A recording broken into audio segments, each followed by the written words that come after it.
Have you ever traveled through time? We do it every day. Asgardia is a country with a population of more than 1 million people from more than 200 countries on Earth.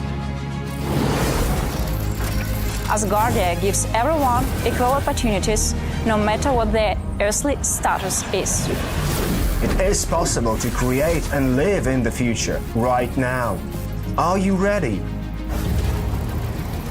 Forward progress is the solution to the entire human race. Our mission is to bridge new horizons. In Asgardia, there is no limit to the universal development in the fields of technology, finance, and arts.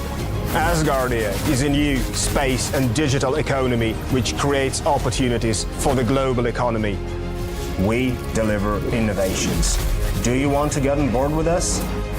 We are developing various kinds of digital businesses, attracting them to the Asgardia platform that can be backed by the means of our umbrella, i.e. franchising of the Asgardia brand. We can not only attract investments into space programs from prominent institutional investors, but also affordable amounts from the citizens of Asgardia.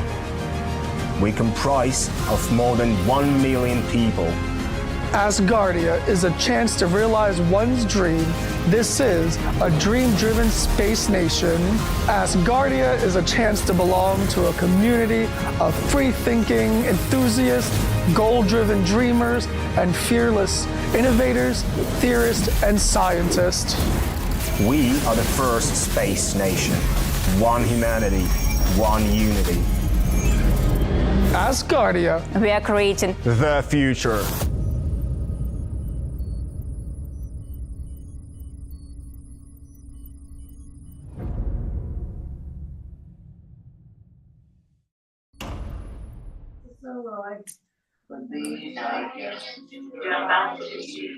I've got the whole world watching me take my blood sugar.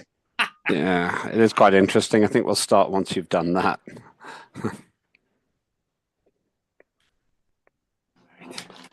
Scouts pay a visit to HQ and a routine check reveals a lead to a cold kidnap case as Gibbs gets back in the game. First of back-to-back episodes of NCIS. Next. What's your pulse rate, Peter? I don't know. Did that measure my pulse when I was getting that? Did it measure my pulse? Which one? When I was doing my blood pressure. What's happening? Did it tell you what my pulse rate was? Shut. Let's move. Your heartbeat is 84. 84. Yeah, go to the doctor because your blood pressure is too low for that pulse rate. Heartbeat is fine, not much. But let me check this one. Someone's sending me some mess. Okay, let's deal with the medical situation before we start. Sarah, what do we need to do? My blood sugar is 17.8. Teletransportation, Sherman Lambert. Say again? Yes, you are in teletransportation. Yeah, I am, but I'm going to shut one down. I've got Two two screens. computers. Just one now. Just the one. We'll get a hold of this. I might call. We've got a service called NHS 111, and if you're not sure about your health, you phone them, and you get to speak to a senior nurse. And then if they think you need to, you get to speak to a doctor. And if they think you need it, they send the paramedics out. You better do that. I think that is a very good choice. Yeah. Keeping in mind, I'm a PhD. I am not an MD. No, But, I know that, but I know you understand these things. I would please call NHS 111, please. This is the basic. Right, we'll do that. I'll report back. Are you going to manage without me, Lambert? We shall see. You're making me sick with worry now. You don't have. I've got my beautiful girl here, and she's looking after me. Well, I think you should do what the experts here suggest. I can't upstage that, so yeah. The rest of them are hidden. Yeah. You're no good to us if you get any iller. Right. Well, we're going to sit quietly for a little bit, and then she's just given me a coffee, which should put my blood pressure up. And then we'll take it from there, and I will, and I'll report back, Lambert. Okay. What matters is that you're okay. There's really nothing else that matters here. Well, there is. The What? one thing I've done, which is very important, is I have voted. That is important. Okay. Well, in that case, take the day off. I'll speak to you later, and thank you, Okay. sir. Yeah, stay with us if you want to, but whatever you think is best. I'm going to go off now and see what's what, but I'll dip back in later. Okay. Thank you very much indeed. All right. See you guys. Have a good day. And you. Okay, we'll start in just 1 minute. Let everybody settle, and then we'll start.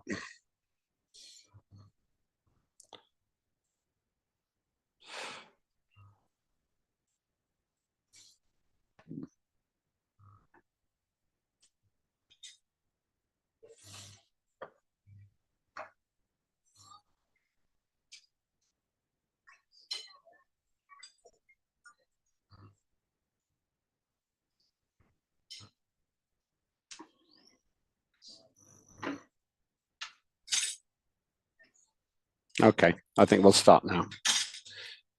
First of all, welcome. I'm Len Batopic, the Chair of Parliament of Asgardia, the world's first space nation. And this is our 8th sitting of the Second Parliament of Asgardia. We have had many, many sittings. This is the world's first successful, fully functioning digital democracy. This is a formal session. We have 4 of these every year. And in these sessions, we vote and we discuss matters.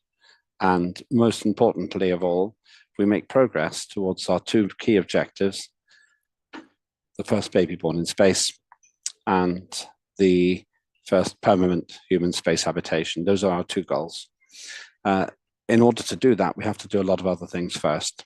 And on this day, we discuss the legislation which is before us. Yesterday, we opened the session. It was a good conversation. Today, I'll just go through the documentation in just a minute. But the big picture is that we will definitely be finished by 2100 UTC, but I expect it'll be a lot earlier than that. The reason it will be faster is because of our brilliant interpreters. And we do 4 of our 12 languages in terms of interpretation so far. Let me start by asking our Russian interpreter how you can follow proceedings in Russian. Over to you. Good day. Mr. Alpik, hello dear MPs. Bye. Доброе утро, добрый день, добрый вечер всем, уважаемые господа парламентарии. Вас приветствует ваш переводчик Елена Хмелева.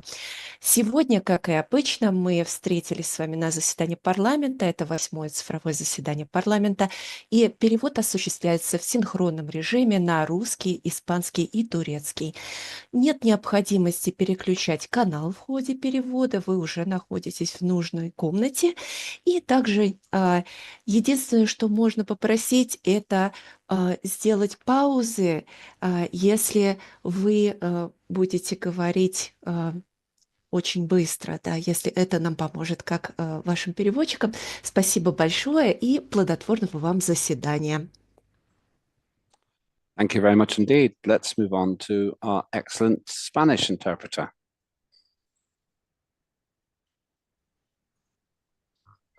Estimados parlamentarios, bienvenidos a este segundo día de la 8ª sesión parlamentaria de Asgardia. En esta sesión estaremos traduciendo en los idiomas ruso, turco y español. En sus pantallas pueden encontrar los idiomas disponibles. Si tienen algunas preguntas técnicas de cómo acceder al canal, por favor comuníqueselo con el presidente del Parlamento, escribiéndolo en la caja de mensajes. Por favor, les pedimos que hablen despacio, más despacio de lo normal, para hacer la mejor interpretación posible. No es necesario hacer pausas para la interpretación, pero ya que esta se hace simultánea. Les deseamos un día exitoso. Muchas gracias. Thank you very much indeed. And finally, to our Turkish interpreter.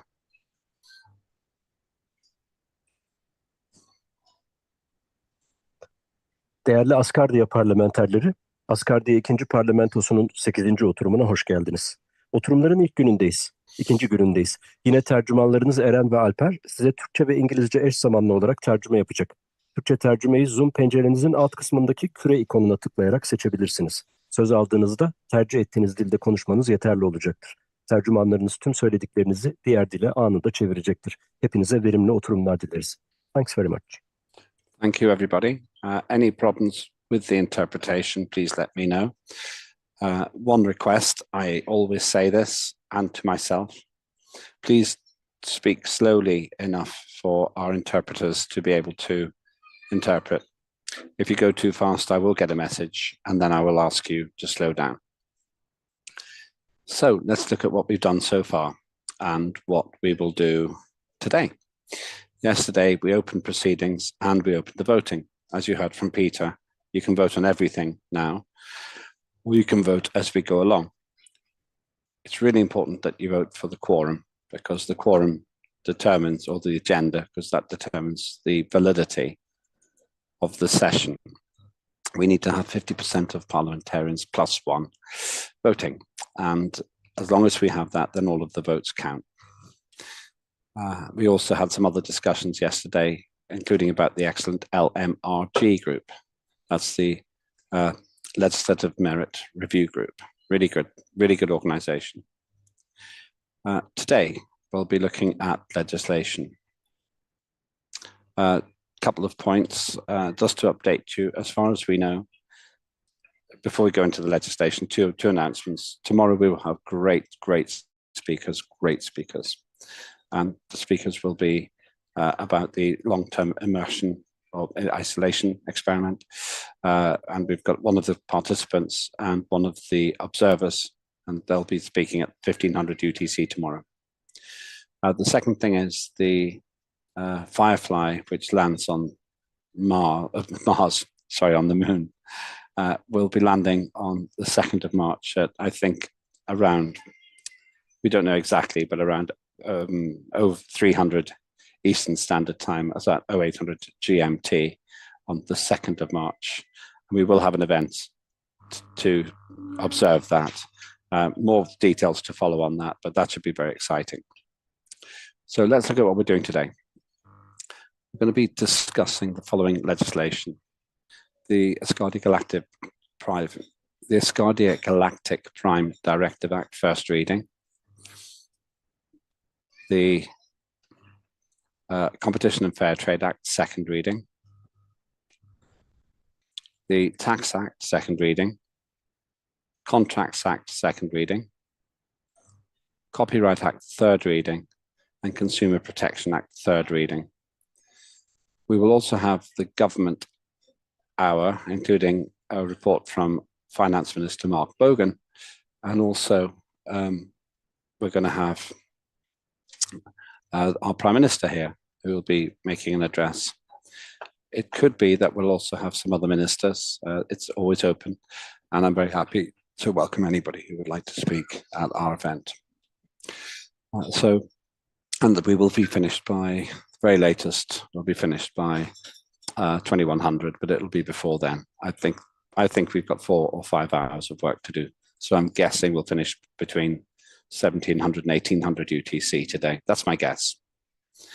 All of the colleagues who are here will be presenting. If anybody has a problem, if anyone isn't here, then I will give a brief overview of the legislation. We'll have the Government Hour at 1500 UTC. So wherever we are, we'll have a short break, and then we'll have the Government Hour at 1500 UTC, and then we'll return to our legislation. And that's everything. Any questions on process before we start on the very exciting Prime Directive Act? Excellent. Fantastic. Maybe some extraterrestrials will come and make Peter better. Who knows? While we're doing this, that would be a world exclusive.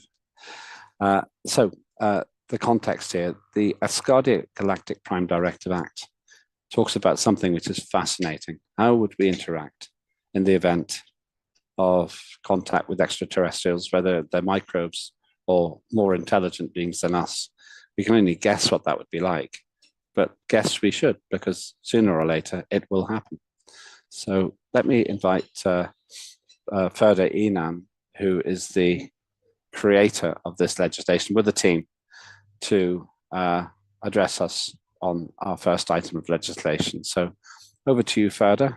A fascinating piece of work. Before you start, there was an attempt to change some of the legislation for today, but we can't do that. Once that has been sent for translation, we have to use the versions that we have. So we can change it for the second reading, but we cannot change it at this stage for first reading. It's only because the timetable just does not allow it. So once I have sent everything for translation, which is about 3 weeks ago, we can't really make any significant changes. So the Asgardia Galactic Prime Directive Act, over to you, Ferda, and to your colleagues. Good to see you. Çok teşekkür ederim Sayın Başkanım. Thanks very much, distinguished Chair of the Parliament. Regarding this topic, my teammates carried out a certain preliminary study. So haberi olsun diye gönderildi. I Carl bu have konuda just çok sent iyi this çalışıyor. copy so that our members of parliament can have a general idea about what's going on. Carl is working very hard on this, and we've discussed about the amendments. But I would like to share a page with you regarding the presentation I would like to make. Burada tamamını Here, görebileceksiniz. Bir buçuk you will be able to see the entire document. It is a legislation of 1.5 pages. beyan etmek istiyorum. And I would like to also talk about my own opinions. If we are Asgardia, if we are going to travel into the space, then to be able to know how we are going to be behaving once we meet the extraterrestrials, we needed to have some concrete guideline. And this is what we discussed about with my friends in our committee, and this is how the Asgardia Galactic Prime Directive Act emerged. And Sanat also made some requests regarding the three legislations, and I would like to thank to Sanat and to everyone who made an effort to contribute to this document. Now let me shortly read some of the parts. Second Parliament Foreign Affairs Committee Acts and Laws. Title Galactic Non-Interference Prime Directive Act. Writers Asgardia Second Parliament Foreign Affairs Committee Chair Ferda Inan and my colleagues. Preamble acknowledging the principles of non-interference and respect for the autonomy and development of civilizations as exemplified in any culture following law is enhanced to codify and uphold spirit of the Prime Directive in interstellar affairs. Definitions is important. Section 1.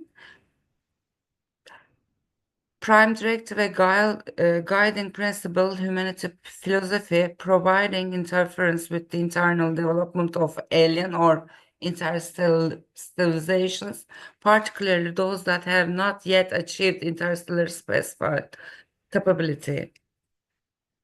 Interference, any deliberate action or invention by a spacefaring entity that may impact the natural cause of the development, cultural evolution, or social structure of an alien civilization.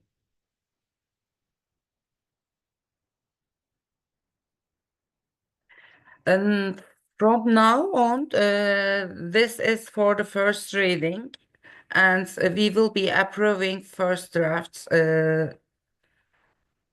principles of non-interference, exceptions and limitations, guidelines of contact, enforcement and oversight,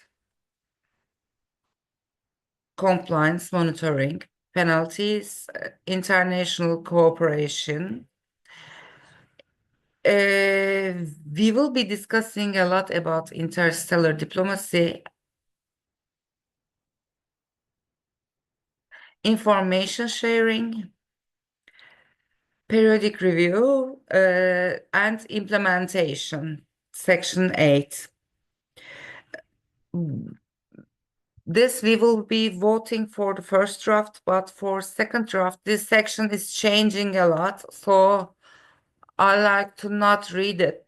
We already read as all AMPs, parliament members.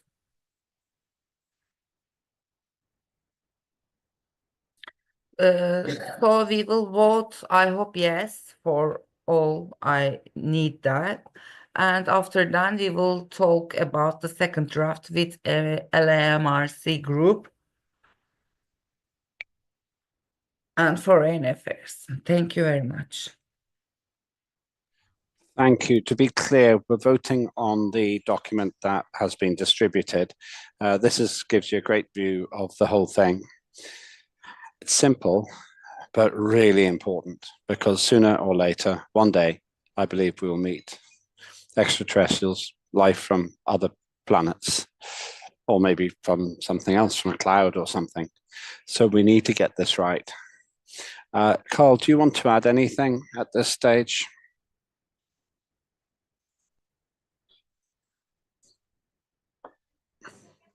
Is Carl with us?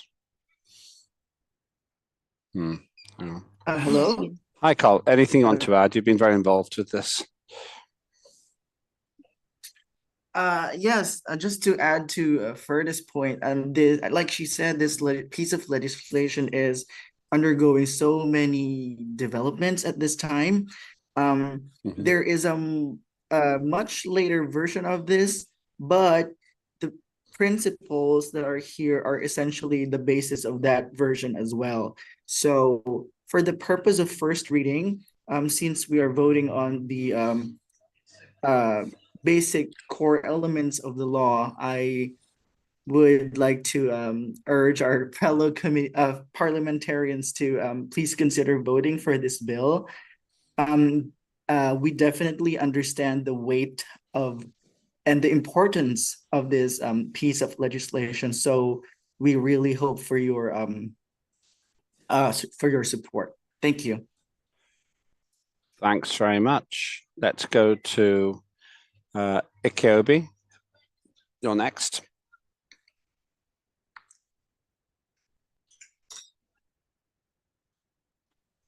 Hello, everyone. Happy Sunday. I wanted to say that in regards to interference, and the whole act, I like where it's coming from. Some things I would like to address first is the image for the Unity one. I don't like it that much. Maybe it's something else I can talk about, but let's focus on specifically the context of this writing. So in regards to sort of interacting, I think in regards to alien races, we should have some aspect of interaction in regards to just acknowledging and even just monitoring and observation, especially when it comes to an alien race. When you say non-interference is like not acknowledging, not even noticing, not trying to understand. It's like ignoring the alien race. I'm all right with observation, and we should include something that allows us to observe those alien races, and making sure we're able to understand how they act and behave and their culture, basically. So saying non-interference doesn't necessarily help us to get to where we need to go. We need to, I'm not saying we need to interfere, like stop what they're doing, but we need to observe. And then you can take that into whatever context you need to observe it, basically. So I think we need to make reservations for observing and understanding those races and not just ignoring. So observation is all right. Interesting point. I often wonder if we can learn from how human beings observe the animal kingdom on the planet, and how badly we did in observing less developed human units hundreds of years ago. Let me go to John then Carl, then Fada. John. Thank you, Limit. Well, first of all, I'm very excited over this act because this could be a pivotal piece of legislation as far as creating something that has yet to be created. Right now, we have an international treaty, space treaty, and that's basically terrestrial law. But nobody's ever there have been a few professors and lawmakers look into creating a extraterrestrial law, and that's where that considers extraterrestrial life. That's life outside of Earth, and that can be everything from single cell organism or plant life to actually a humanoid or silicone or some other form of life. Okay, because ultimately we don't know what's out there. We speculate what might be out there, and we have conspiracy theories as to what might be out there, but we really don't know. But one thing that the scientists have confirmed is that the elements of life that exist here, that somebody's mic is hot. I'll deal with it. You carry on. All right. The elements of life that exist here on Earth do exist in other places within the galaxy and within many galaxies. So that alone tells us that the possibility of life exists. And so I think it's smart, since Asgardia plans on living in space. Space is to become our home, that we should have a law, or that deals with the life that would be in space. Now, I've been involved with the LMRG with this legislation already, and doing some pre-approval documents that have been putting together, and I'm quite impressed with what they have. I've seen more than what you all are seeing today, and I can tell you that many of the things that Kobe talks about has already been addressed in the act. In the copy that I've seen and that we'll be developing in the LMRG for the second reading. And so of course, the first reading is just your preamble and your core principles.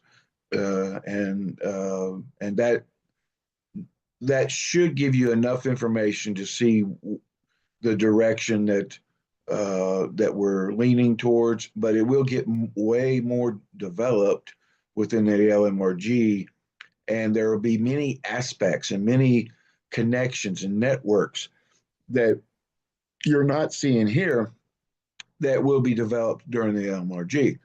So that's to include one of the things we're going to include is all the current outer space treaty laws that currently exist. We're going to be comparing it to that and doing a comparison and an analysis and integrating those laws in as well in some form or fashion. So I not only am excited about this because I'm a vivid Star Trek fan, and of course this was this was thought of initially because of the Prime Directive Act that's within Star Trek, and I love the way Star Trek put that act their laws together. So, but ours is going to be different, of course, because it has to fit for Asgardia, and but you will see similarities, I'm sure. what you saw in Star Trek, but that aspect, but also the aspect of future relations that Asgardia will have once they go into space. And we would have created a means to, I guess, regulate our relations of space and how we interact with space. And that's important because, I mean, if we encounter a planet that has a life form on it that's non-intelligent and our activity on that planet might wipe that life form out, is it right for us to do that? You know, these are questions that we have to ask because I'm certain when we get to that point in Asgardia that we will have these questions. And so it would be nice to have a framework to work with. And that's what this law represents. And I look forward to developing it in the LMRG. And I thank Ferda and her team for introducing it. And I think it's going to be a great piece of legislation. And I definitely put my full support behind it. Thank you. Thanks very much indeed, John. Good and well expressed and very interesting. I do agree with you. I will add one thing. However well we prepare, probably the reality will catch us unprepared because experiencing the first interaction with an extraterrestrial life will be the most remarkable, the strangest, and impossible to predict thing. What we are doing, though, is creating, by discussing this and trying to prepare, is we're creating a mindset which will make us more able to deal with such an exciting development. Ferda, Carl, Ariadne, so Ferda, you're next.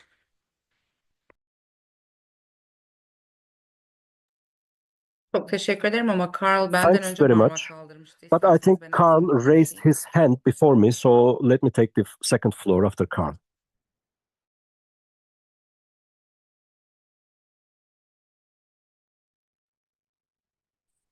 Hello. Hi. So Oh. go ahead. Go ahead. Yes. Yes. Thank you. Thank you, John, for your insights and sharing developments in the bill. For everyone's knowledge, John is actually a contributor to the bill as well. He has made excellent insights in the last ALF that we are incorporating into the legislation. In response to Ikobi's comment, yes, I can confirm that observation is a key part of the legislation.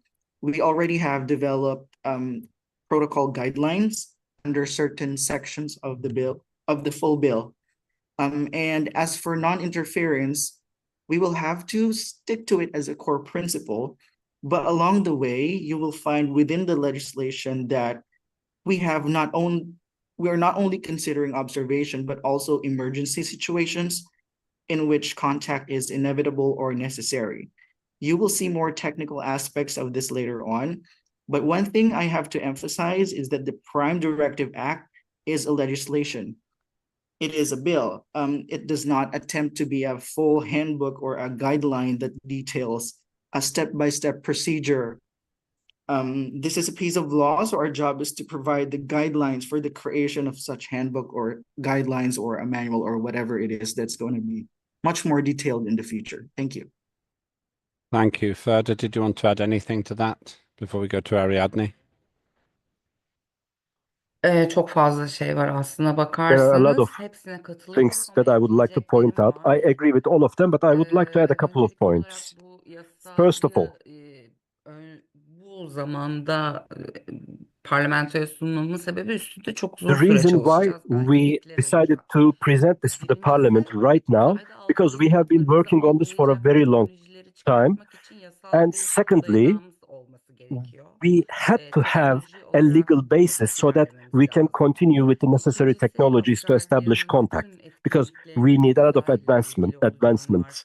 And secondly, if we also consider the fact that Asgardia is going to be focused on space in the future, we should not turn a blind eye to such kind of issues. We would like to have a certain set of guidelines, a certain set of rules and laws in order to have a certain predictability. And secondly, thirdly, such a law is going to improve the development of our infrastructure. Maybe this is going to attract attention from the people outside Asgardia. It may increase the participation, and meanwhile, we may recruit some people who are interested in establishing contact with the extraterrestrials. And there are many other points to add, but I would like to thank my friends for their contributions. Thank you very much. Interesting, and as I say, we could write 1,000 pages and still get it wrong, but at least we've got something in place, and also it's of interest to the world. You're the first nation to prioritize the protocols for our interaction with alien life. Ariadne, you're next.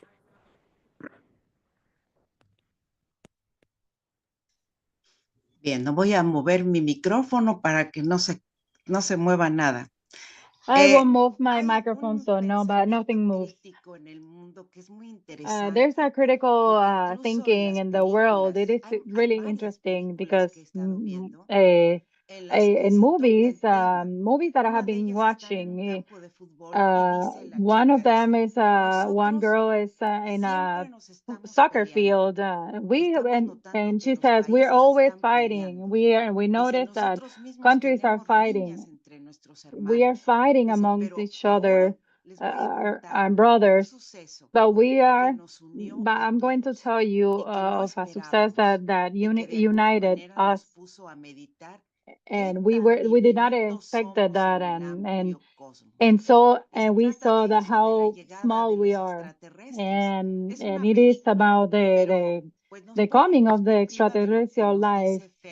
It is the perspective of what Ferda says, that probably the coming of those that rock that is coming at 2032, or maybe coming through another way,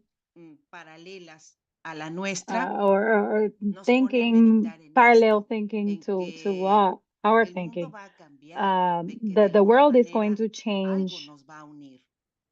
Something is going to unite us. Unfortunately, the earthquakes, tragedies are what unite humanity.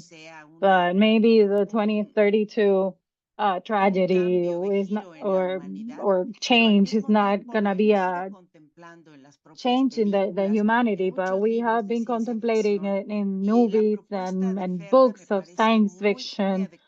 And this proposal, I think it's really important. She's been doing it.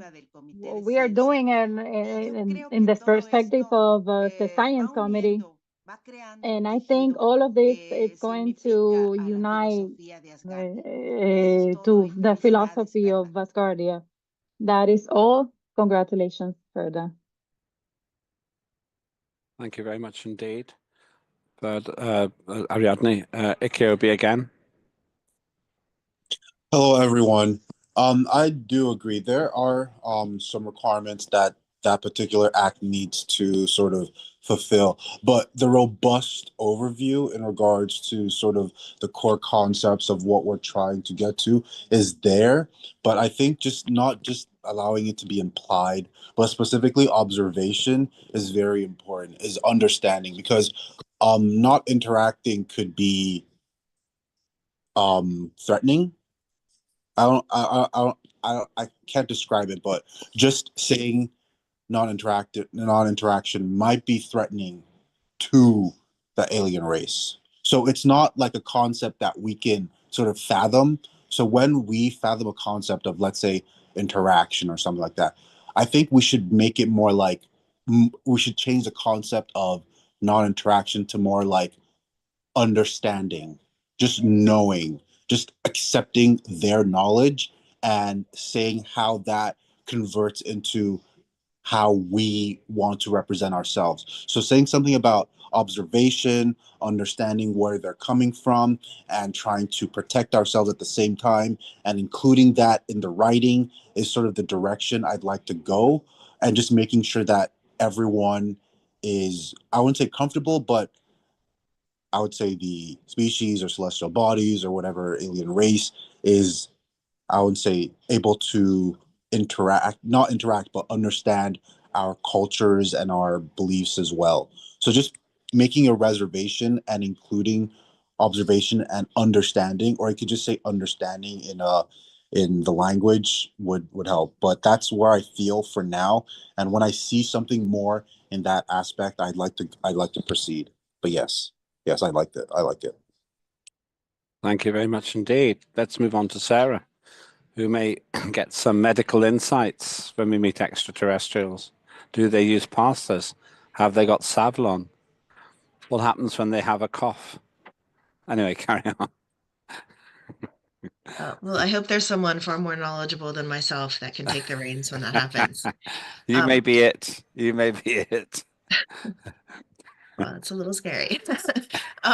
First and foremost, Ferda, Carl, and your entire committee, this is an amazing piece of legislation. I've heard rumors about it and the work that you've done on it, but congratulations, as you know, your first draft is very inspiring. And my only thought was obviously to congratulate, but secondly, this legislation and our ability to be removed from just the political foray of much of the nonsense that can and does happen on Earth. I think this really sets us apart, because like our motivation here is like understanding and furthering humanity. And I think you guys have done an outstanding job, not only drafting that, but just introducing us in a light that I really think the world will see and will appreciate. And I wanted to thank you guys so very much for all the work you've done on this. I wholeheartedly support it. And again, congratulations to your entire committee. Thank you. Is it Kirby's hand still up from before, or did you want to speak again? Yes. So I just wanted to just go ahead and address that. Yes, I do support that act, especially in regards to like creation of like the embassies, especially coming from Further's department. That is something that we have to consider when we are building embassies, when we are creating that relation. Because if we do come to a foreign body or foreign planet, what if we want to build an embassy? What if we want to relate to them? So observing them, understanding them, just making sure we relate to them in a way that ensures that we are friendly and successful in that environment is sort of where we need to go. So just not interacting. What if we're friendly enough to observe and understand their mannerisms and implement those requirements? So that's why I'm just saying it, just to make sure we include those observations as well. Thank you. Let's go back to Ferda. Thank you very much. I would like to continue in Turkish. Well, for the last 8 years, I have been involved in Asgardia, and for the last 3 years, I work as a parliamentarian, and I believe that we are a really good team. It's a very good international team. It's a very good global team, and I think that is really valuable. I think we set an example, and so we set an example. We should keep a line together, and we should bring people together. We should be able to teach people how to find a common way and to show them future. I think that is our objective. It can be through a legislation or something else. I believe that we have to show people that there is a good light waiting for us in the future, and show people that these are the things that could be considered by humanity. I think that's going to be a general benefit for the whole humanity. That is why I'm working towards this objective, and thank you so much for your nice words. Thank you, Ferda. Thank you, Carl. Thank you, everyone. And with that, we conclude on this item. We are voting on the published version, and that's the first reading. You've seen other work because a lot has happened on this fascinating, very important, very interesting piece of legislation. So you're voting on the core principles and the values and summary of the articles. If you vote yes, we can make all of these changes for second reading. Sorry, second reading. If you agree with the direction we're taking, please vote yes. If you disagree, vote no. If you are not sure, then please vote but abstain. And I advise you all to vote on that now as we move on to the next piece of legislation. I'm really excited by this, and I think that we can possibly lead a global debate on this beyond just Asgardia. I think this is something that will show our confidence and maturity to the whole world. That's my feeling. That's what I think we can do. And imagine if the work we do actually makes our interface with extraterrestrial life better, more responsible. That's a huge responsibility on Asgardia. But on a planet which likes war, perhaps we can really go in peaceful humankind by getting this piece of legislation right. Big ideas, I know, but it's exciting because we're really getting somewhere with this now. Excellent. Let's move on to the next piece of legislation. The next piece of legislation is with John Fine, and it's the Asgardia Competition and Fair Trade Act, second reading. We are, by the way, on schedule. I predict we'll be finished by around 17:45 UTC, but we'll see how it goes. So, John, welcome. Good morning. Thanks for being properly dressed today in a slightly more formal way. That's good. You're welcome. Yes, I'm wearing my. I don't know if you can see there he is.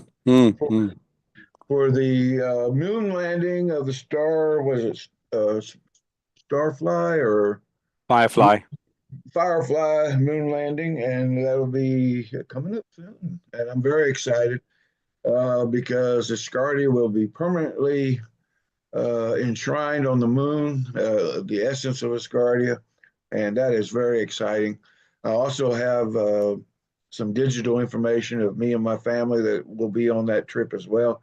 And I'm excited as that as well. I told my wife and my daughter that, hey, that we will be on the moon. And it's actually a picture that was taken on the first Parliament session in front of the grand hall that we did our Parliament session in, and it there in Vienna. So,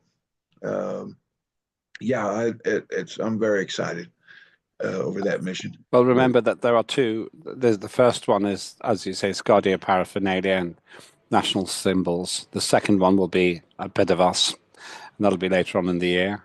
I thought you meant that you were very pleased this was landing because it will commemorate forever on the moon my 60th birthday on the 2nd of March. Well, you know, I mean, youngsters like you might think that. So.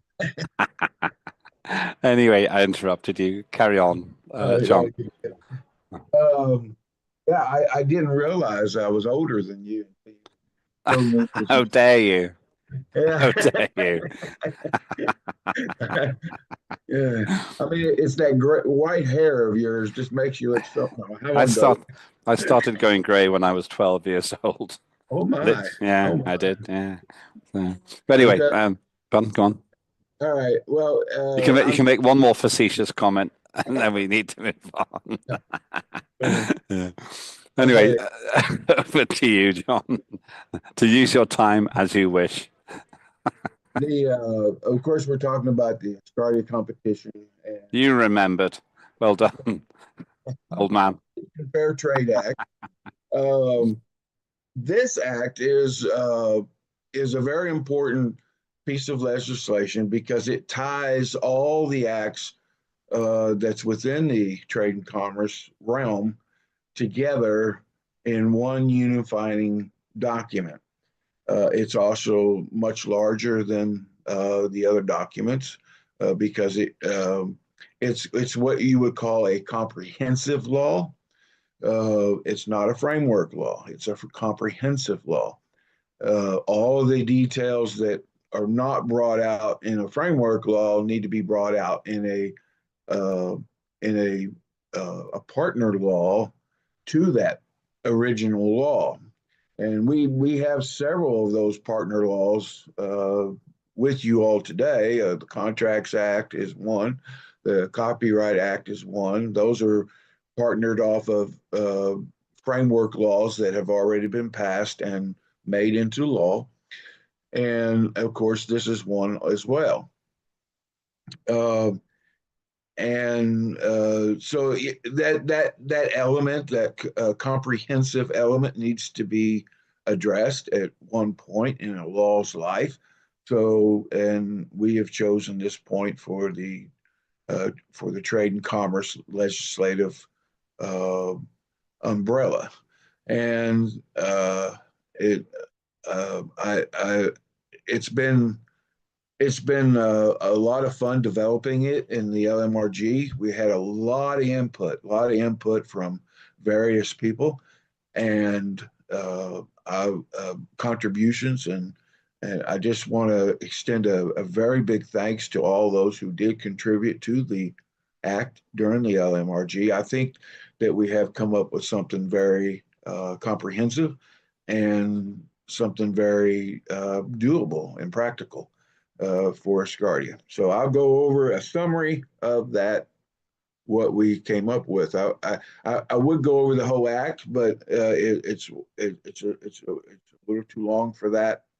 But I will go over do a summary, and the entire document has been made available to you, and I encourage you to read through it fully. And of course, I encourage you to give your support.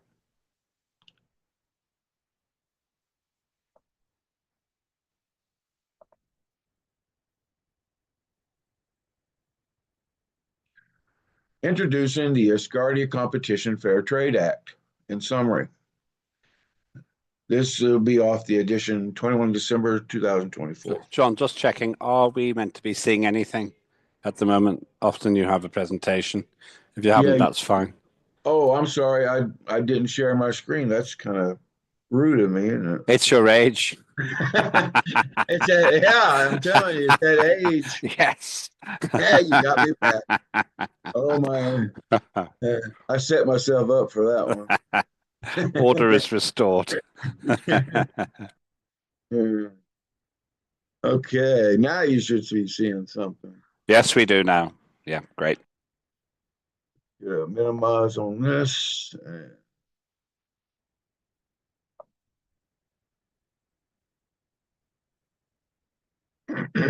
Introducing the Asgardia Competition Fair Trade Act in summary. And there's the edition. And of course, brought to you by the Trade and Commerce Committee. That's our logo. That logo was designed by the Honorable Ben Dell,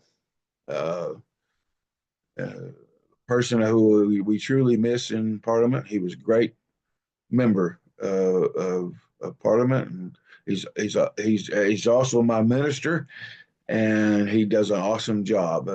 We are very lucky to have him.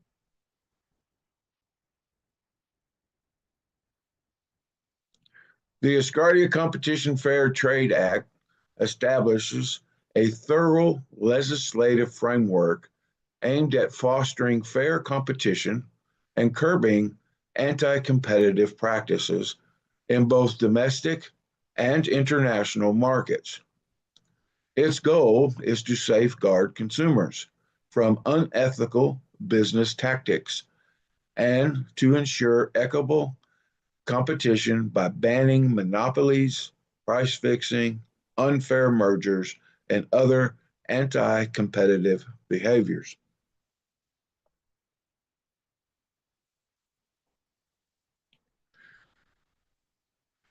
The preamble and the core principles are the essential principles of the Act focus on encouraging fair and competitive trade, adhering to international best practices, enhancing economic growth through equitable competition, and safeguarding small and medium-sized enterprises which are referred to as SMEs,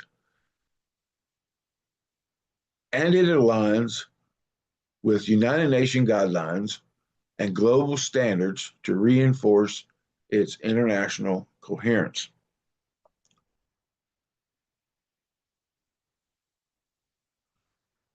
The legal authority is the legal authority of all our laws in Asgardia, and that is the Asgardia Constitution.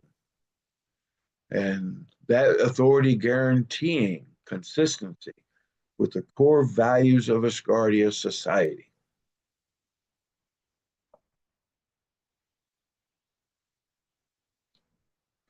The purpose of this law? The goal is to ensure fair competition and prevent unfair practices in both digital and non-digital markets, especially in mergers and acquisitions, to protect Asgardian consumers and foster economic development.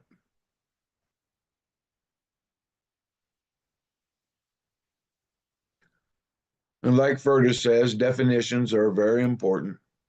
The Act offers clear definitions of crucial terms like abuse of dominance, antitrust bundling claim, cartel, consumer, and competition, ensuring clarity in enforcement processes.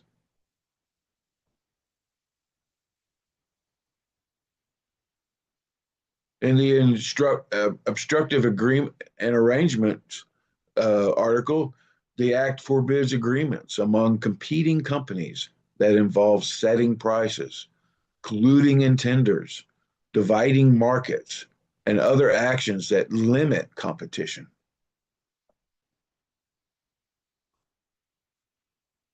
In abusive market power behaviors, the Act defines and forbids practices that abuse dominant market power, including predatory pricing, discriminatory pricing, excuse me, and refusal to engage in honorable competitive transactions.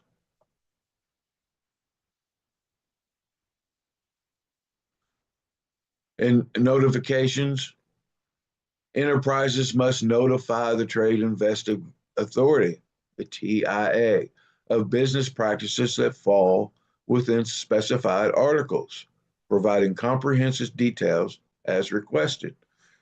The Trade Investigative Authority is the same as other trade authorities within the world, which there are many.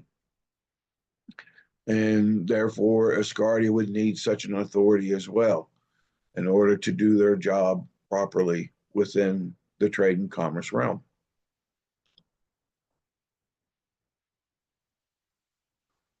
Mergers, takeovers, joint ventures.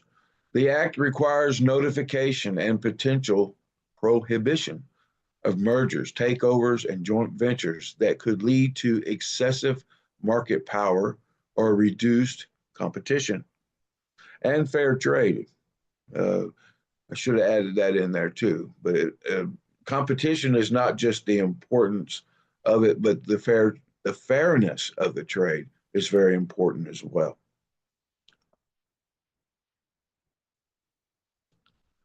Consumer protections. This act honors consumer protection legislation from Asgardia and Earth nations, ensuring they are legally binding and relative to antitrust and competition laws. In its regulatory framework, the Act establishes regulatory bodies like the Trade and Commerce Authority, or should I say the Trade Investigative Authority, to oversee and enforce fair trade practices with provisions for oversight and regulatory bodies.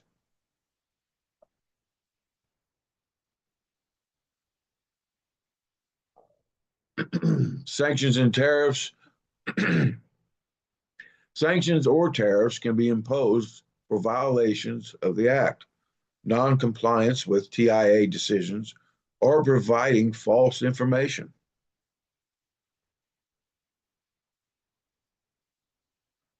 In the appeal process, enterprises or individuals can appeal TIA decisions to the Asgardia Judicial Authority or the Supreme Space Council with specified timelines for filing appeals.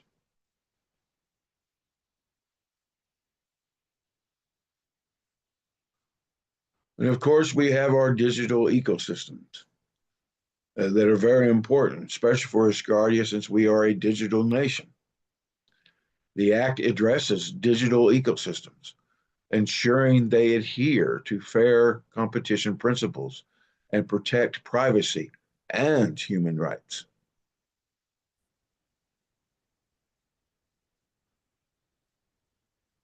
And our global fair trade sustainability. Asgardia adopts principles aligned with the United Nations and of course, the World Trade Organization, WTO, to ensure sustainable, fair trade and competition practices globally. And I will say that fair trade and competition practices in the world globally are very popular.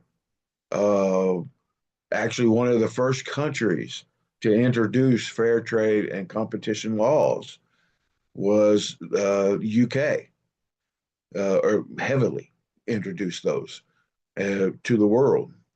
There's a story behind that, a very good one.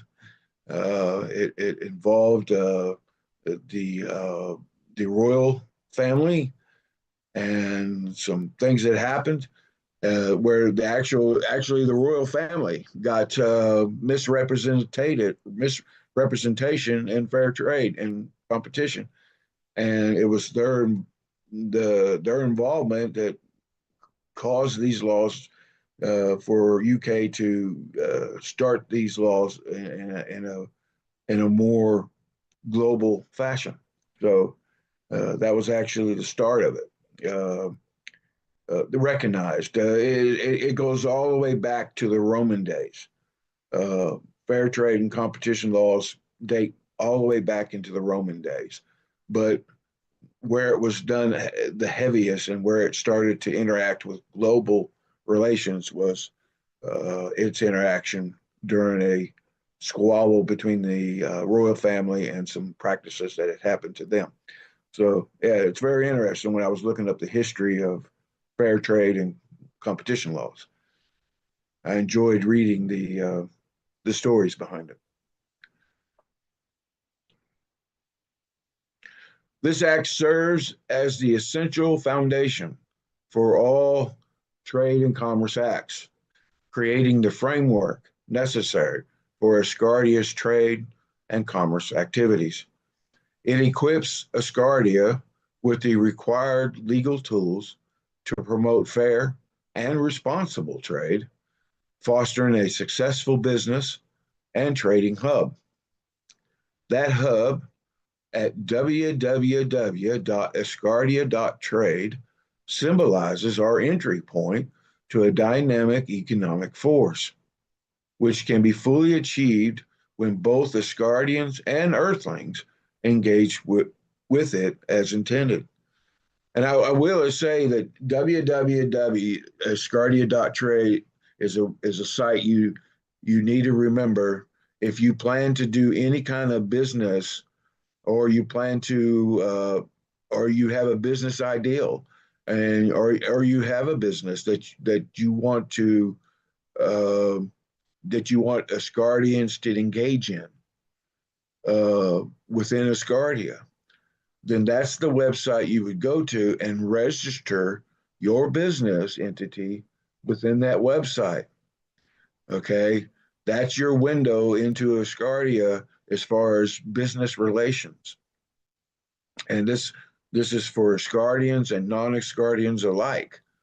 If you have a business that you want Asgardians to engage in and be a part of, then I suggest you go to that website, register your business within the site. It's a very easy registration process. If you have any trouble, you can always reach out to me, and I will help you register your business within the site. Of course, don't reach out to me when it's like 1 a.m. in the morning, but try to keep in mind that some people have to sleep. But just send me an email and I will try to help you. But the site does have easy, explainable instructions within the site to tell you how to do that. It was set up by Minister Bendel, and he's done a fantastic job. And there are a slew, or that's a lot, of businesses already registered within the site. But we welcome more. I have one of my businesses registered in the site as well. So if you have any kind of business that you want Asgardians to be a part of, that would be the site you go to register that business. Okay. And that's it. And I appreciate the time, and I'm ready for questions and comments.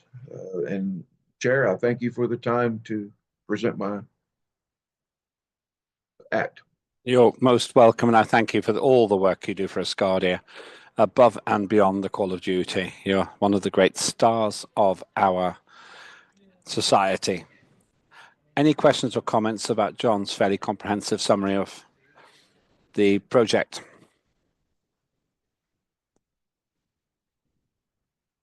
Sarah.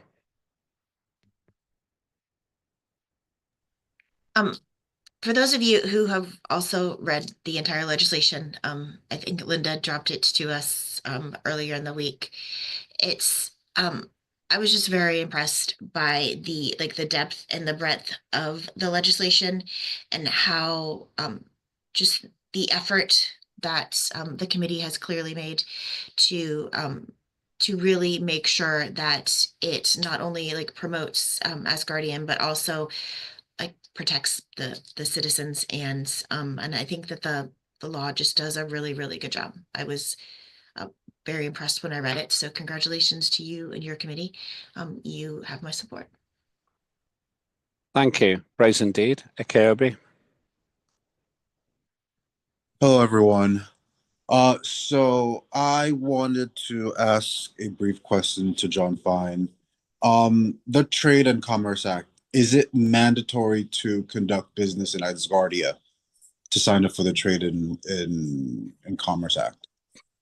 To sign up on the website, that website that you provide, is it mandatory to conduct business in Asgardia? Well, no, I mean, it's voluntarily but if you want people in Asgardia to engage in your business legally, then yes, you would register your business. All businesses that in Asgardia must be registered.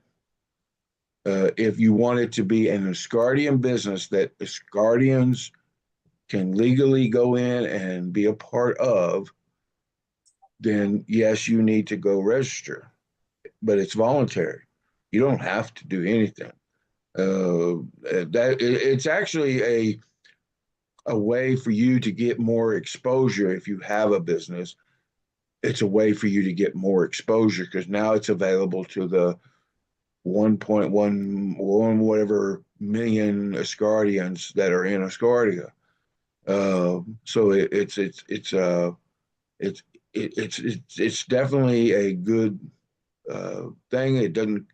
There's a nominal fee and very little fee to register, and then you have worldly recognition, because the minister shares that site is shared globally over the world. So, but it's also, you have recognition as a legitimate Asgardian business.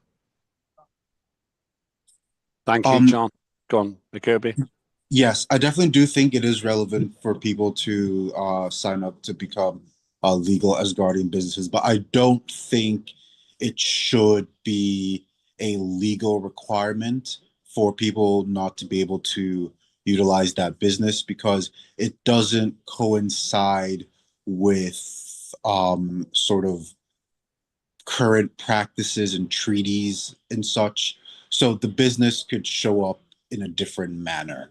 So that's what I'm saying. So saying that they have to legally sign up for the business, yes, but we have to put a clause in there for the sort of people in Asgardia that have to sort of sign up for that. And I don't see anything that describes the sort of socio-economic type, the person, the social status that needs to be able to put in that sort of business requirement. So I think until I see that sort of requirement in that it's not something that I would support because businesses in regards to opening them, how they work in the world currently and in general, there are requirements that come into place in regards to who is able to set them up, what social status you are, how much you're able to pay for the business, what the sort of business is. So I think there's more to be done with that.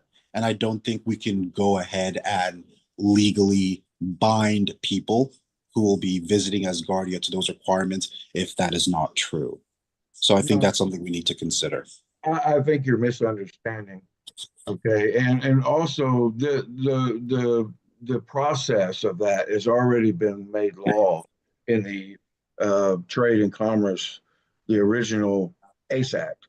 So that's already been made law and is done, and it's already part of the system. The If you want to be recognized as an Asgardian business, you have to register your business in Asgardia. Okay, uh, all business. Yes. Wait a and minute. that, Let John finish. Let John that's finish. that's the requirement that was put out in the ACE Act. So that aspect doesn't, and no, we're not going to bring out a social order in any of our acts because that is prejudice. A social ranking saying that people are, this, and this, that is prejudicial. It's a bias, and we don't, we practice equality in Asgardia. Everybody's equal. So our Constitution brings that out, that we practice equality. We don't put a social order on our people. Okay, and that comes from the Constitution that we all agreed to, and joining Asgardia. So I don't know where you're going with that, but So the concept of feudalism and calling Asgardia a space kingdom in regards to sort of opening businesses requires a whole lot of insight in regards to who is responsible for opening that business and who can approve opening that business. Hold on a Calling second. ourselves a space kingdom, space nation, we have to be able to allow Igor to approve who opens a business. We cannot allow anyone to be able to approve and open a business in Asgardia without that sort of approval. Okay, so that's why those requirements come into play, and we have to ensure that when people are opening businesses and going about those requirements has come into reaction. We can't say it is an Asgardian business without having that sort of insight, creating that social class, and ensuring that we have that overall approval of whatever business is being created. So that's what that's. To be clear, right, we do not do social class in Asgardia. It's actually pretty much against the Constitution. It simply isn't a starting point. I agree. Whoever is watching, as long as they, if there are 8 billion people watching our broadcast now, as long as they pay their residency fee and fulfill the criteria for setting up a business, they can do it. And it's not the head of nation that approves that. It's actually a different process. The Minister for Trade and Industry and others approve that. We do not and we will not set up a social system, a social class system. It's actually something that we're against. So we can't do that. I agree. That's but creating this particular law about the trade and commerce is setting up a social class business. It's allowing for people to be able to open up businesses that do not cater to the requirements of what Asgardia is trying to approve. So if there is a minister that is approving it or reviewing it, this particular law is therefore creating that social class system. So we have to be able to ensure that when you are creating a business, that it is and it does coincide with the requirements of what Asgardia is entailing. And Yeah, it doesn't. We need to be able to include who is able to open the business on Right. it. I'm not. Wait a minute, John. We're not going to have just a dialogue here, but essentially, My answer is the no. systems. The system is very simple. The system requires people to fulfill business criteria, regardless of who they are, what language they speak, where they live, however rich or poor they are. As long as they fulfill the criteria, those criteria are very, very clearly defined already, largely thanks to John's ACE Act and some other things. So I don't see the issue here, but let us go, Ikea, if you're still not happy, I want to go to the other people here. John, I'll give John a quick response here, then we'll do Ariadne Ferda and Lena, the Prime Minister, and then Sarah. But John, brief response, but I just don't want to get stuck in a dialogue here.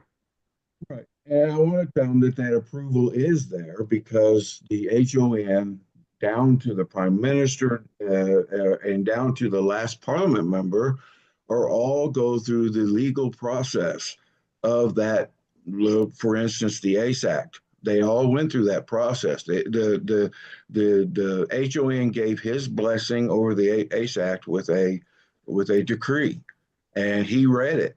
So he reads all of the laws, and he agrees with it, and he agrees with the context, and he agrees to allow the minister to manage that department. He agrees to let the prime minister manage the government. He agrees to allow the administration to manage their parts, and he agrees to allow the parliament to manage their parts. That's how our system works. We all collaborate together to introduce our laws, but we all collaborate together to implement them as well, and to carry and to do the things within them. It's a full circle initiative. Right, I'll let Ikea come in back a bit later, but we need to go through the other people here as well. I have to stress, this is not a debating point. We do not have a class system in our society. Anybody here could stand to be head of nation. Anyone here could stand to be chair of parliament. Indeed, Ariadne did stand for chair of parliament at the last time we had the election. And we don't have a definition of rich and poor. We have a definition of follower and resident. Those are the only two things that you can be in Asgardia. And if you're a follower, you need to become a resident. If you're a resident, you can do all of the things that any resident, from the head of nation through to somebody who's just joined, can do. But we'll come back to that. I don't want to get this into a dialogue. Ariadne Ferda, Prime Minister, Sarah Ikiobi. Let's go to Ariadne next. Muchas gracias. Bien, yo siento Thank you que very la much. igualdad I y la think equidad tienen equity una forma de verse diferente dependiendo del can país en el que te be encuentres. seen different Pero depending on la ley que where acaba you de live. exponernos But the law that John Fine, the me act that parece has muy been I'm sorry. bueno. It might just be me, but I'm not hearing this very well. Is it just my setting, or is it everybody? Okay. No, it's not you. Can you hear me? Ariadne, Can don't you worry. hear No. me? Ariadne, it's not you. You're fine. Can you hear me? Yes, Mr. perfect. Thank you. President? Okay, yeah, please carry on, Ariadne. Yeah, go ahead. Gracias. Okay. Me parece muy buena la I propuesta think de John the Fine por este John's sentido. proposal is great Nosotros estamos because equilibrando, lo hacen todos los países. we are Va balancing uno a un things país y dice just as el every equilibrio country y mis does it. leyes honestas para poder compartir. To Wait a have minute. equality, these are the laws. En el To be momento able en to que share, cruzas and una that happens in frontera, every tienes country. que In the aceptar moment you las cross reglas que te impone el otro a país border, para you have poder to accept comerciar. the Si laws te in parecen the country you're inequitativas in. o If you parece que think el arancel they es muy are, alto, bueno, ya no let's depende de let's ti. say that the ¿Quieres hacer fee are too high, comercio it's o not te up to you. retiras? If Creo you que por want ahí va to la situación. be Es part of the todo. market, Gracias. that's what you have to submit to. Well, that was all. Thank you. Thank you very much indeed. Let's go to Ferda next, and then the Prime Minister. Teşekkür ederim. Thanks very Aslında much. çok basit. Actually, it's Asgardiyalıların ve quite Asgardia simple. vatandaşlarının haklarını nasıl The residents, koruyacağımızı how are we going to hem protect dünya the hem rights of the uluslararası Asgardians and ilişkimizde hem Asgardian residents? uzaydaki Meanwhile, işareti how hem we are de going bizim to ileride nasıl bir regulate altyapıya our sahip relationship with olacağımızı the açıkça anlatan ve sınırları net bir şekilde terrestrial belirleyen bir organizations kanunu bu among yüzden takdim ourselves. etmek And istiyorum. this law is able to set all the details of such an arrangement. And I would like to congratulate John Benim hakkım Asgardia on this. tarafından korunacaksa ve ben If ticaret my yapmasam rights are bile going to be ticaret yapan biri protected tarafından by zararlı Asgardia, olursam yine gideceğim and yer if I am going Asgardia'dır. to be harmed by Birebir someone örnek vermek who gerekiyor is belki de. doing Bu business in doğrudur. Asgardia, Yargıtım then süper the yaptı first ama authority ben that I'm going to be applying would be Asgardia. And I have to say that. Thanks very much. Thank you very much indeed. Very much appreciated. Let's move on. Ferda, next. Did you mean Lena? Lena, sorry, Lena, sorry.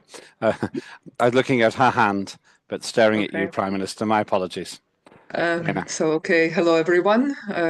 We will be on officially in about an hour with other colleagues, but I'm observing your very interesting debate, and I want to contribute by enforcing what has already been said by the colleagues.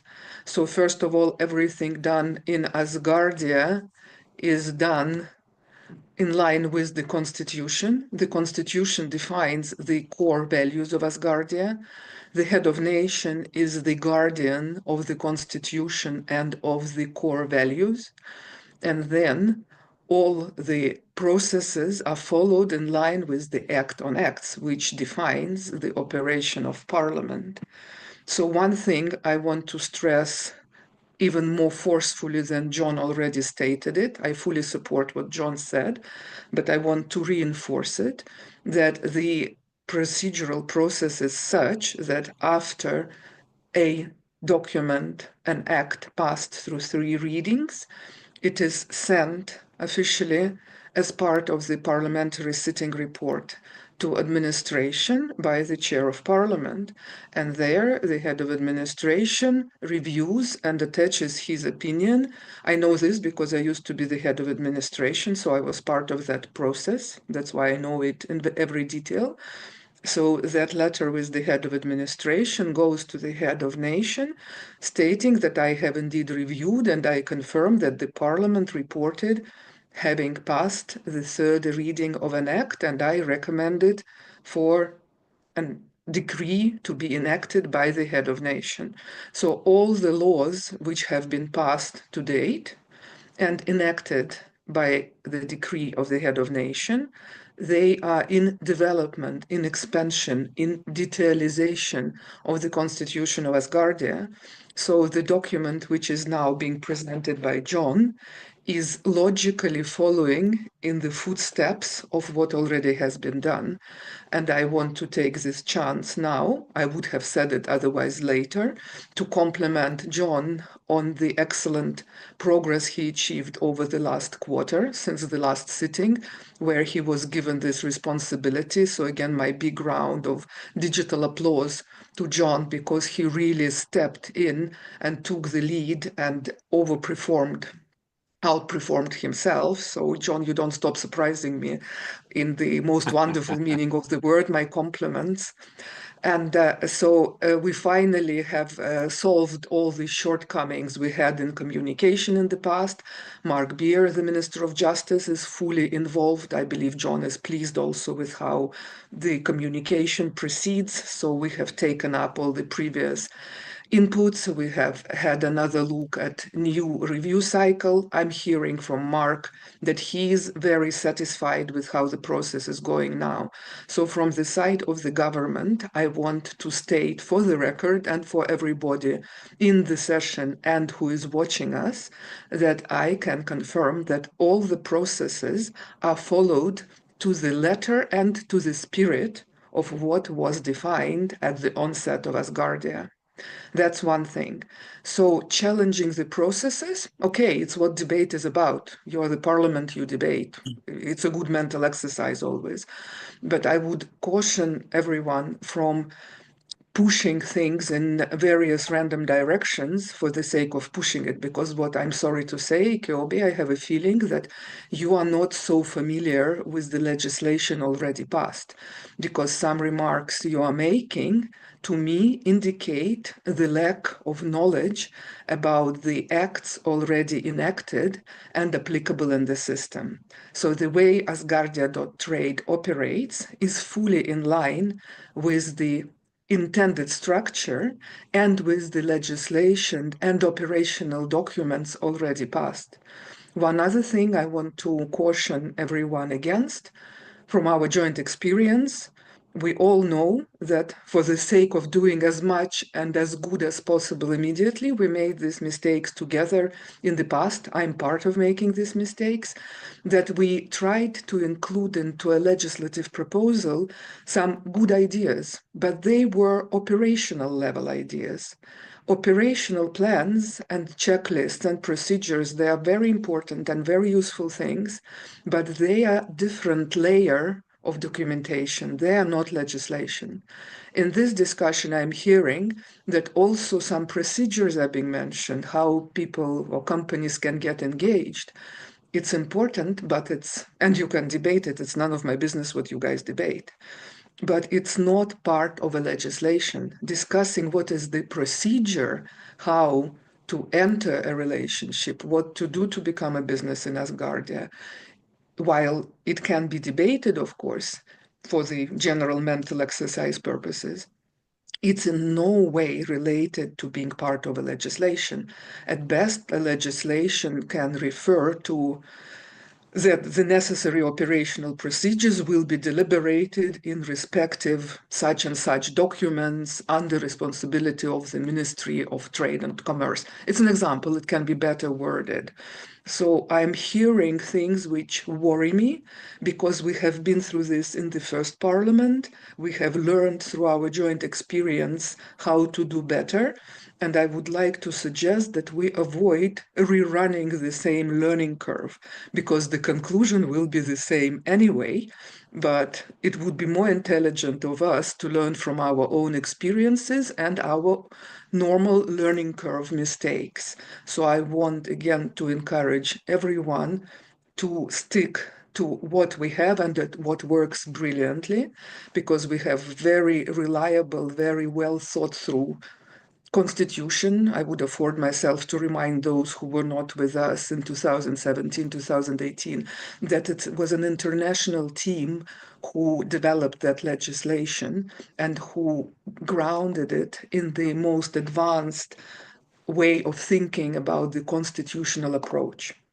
And the other thing I would like to mention, for me, if I hear correctly what Ekiobi is saying, mentioning monarchy, feudalism, kingdom, I will afford myself another couple of minutes. The word kingdom was introduced. It's a historic reference. We are Asgardia Space Nation, and that's what's there. The word kingdom was at a time introduced, first of all, because it was a bit of a inspirational vocabulary, and on the other hand, because clearly the kingdom are the constitutional monarchies. It's a reference to the existing advanced European monarchies, where it's clearly that what you would consider, what are the most noticeable monarchies are what Netherlands, Sweden, Luxembourg, Spain, Emperor of Japan. These are all actually the most advanced democratic countries. So it has nothing to do with kingdom as such. So in a way, it's a symbol of historic reference, of inspiration. And on the other hand, the reason for that was because if you say it's a presidential republic or if it's a federal republic, it's a very, very fine detail to which only political scientists would know immediately the difference, and John Fine.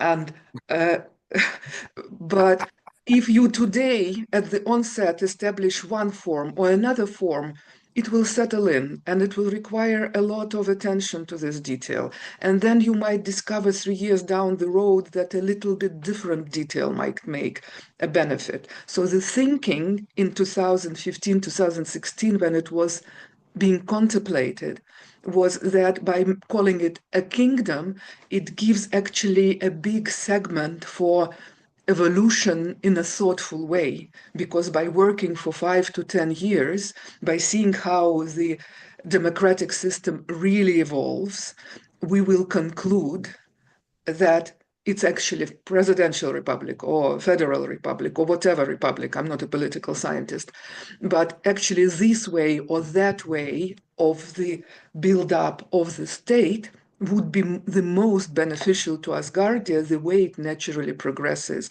So kingdom in that sense was the easiest way to make a blank spot, but which is hard fixed. The nation is there. So I would encourage everyone who didn't know this now to start knowing this and to avoid referring to kingdom as something which is the reason to debate the setup. So, and again, I hope that clarifies a lot of things, because from me, I've been listening from the very beginning, but from what I've heard in the last 15 minutes, to me, it sounds like there is some basic misunderstanding ongoing. The system in place is the system fully endorsed by the head of nation, in line with the constitution and in line with the legislation passed. And I'm open to take questions if this requires more clarifications. Thank you, Lena. It could be next. As I say, I don't want to have a separate debate about constitution. Lena's summarized the situation, which I fully endorse. It's completely technically correct. Ikobi, then Ricky, but I don't want to have a huge conversation about this. So Ikobi, you're next. Yes, hello everyone. So I definitely do agree that there are some reservations that we would need to include, but I just want to put everyone's mindset in sort of what's going on currently. There are several countries in the world, and several countries are able to build this technology without doing any of this. There are spaceship yachts, there are flying cars, there are hovercrafts, there are people already in space in their spaceship yacht going to hotels in space. So all of this really has already been created. My sort of substance is trying to get to the core of what makes Asgardia a fun place to be in. Spain is probably creating their own Asgardia. The United States is already probably creating their own Asgardia. Asgardia is creating a society that is, I wouldn't say separate from current ongoings of the world, but it is trying to create that sort of situation. And that's not accurate, because the majority of the investors and the majority of the people who are creating this thing are creating it in private.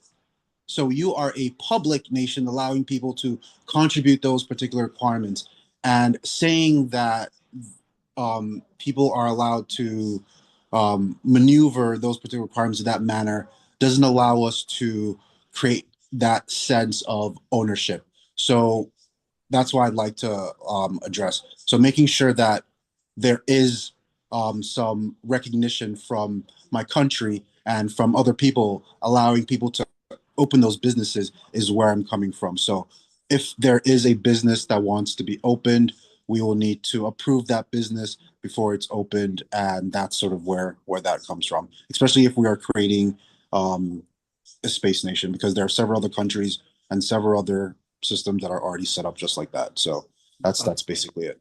Thank you. That's how our embassy will receive that recognition, and that's what we would like to see in that act, just to make it straight up. Okay, thank you, Ikobi. Remember, we're talking about the Competition and Fair Trade Act here.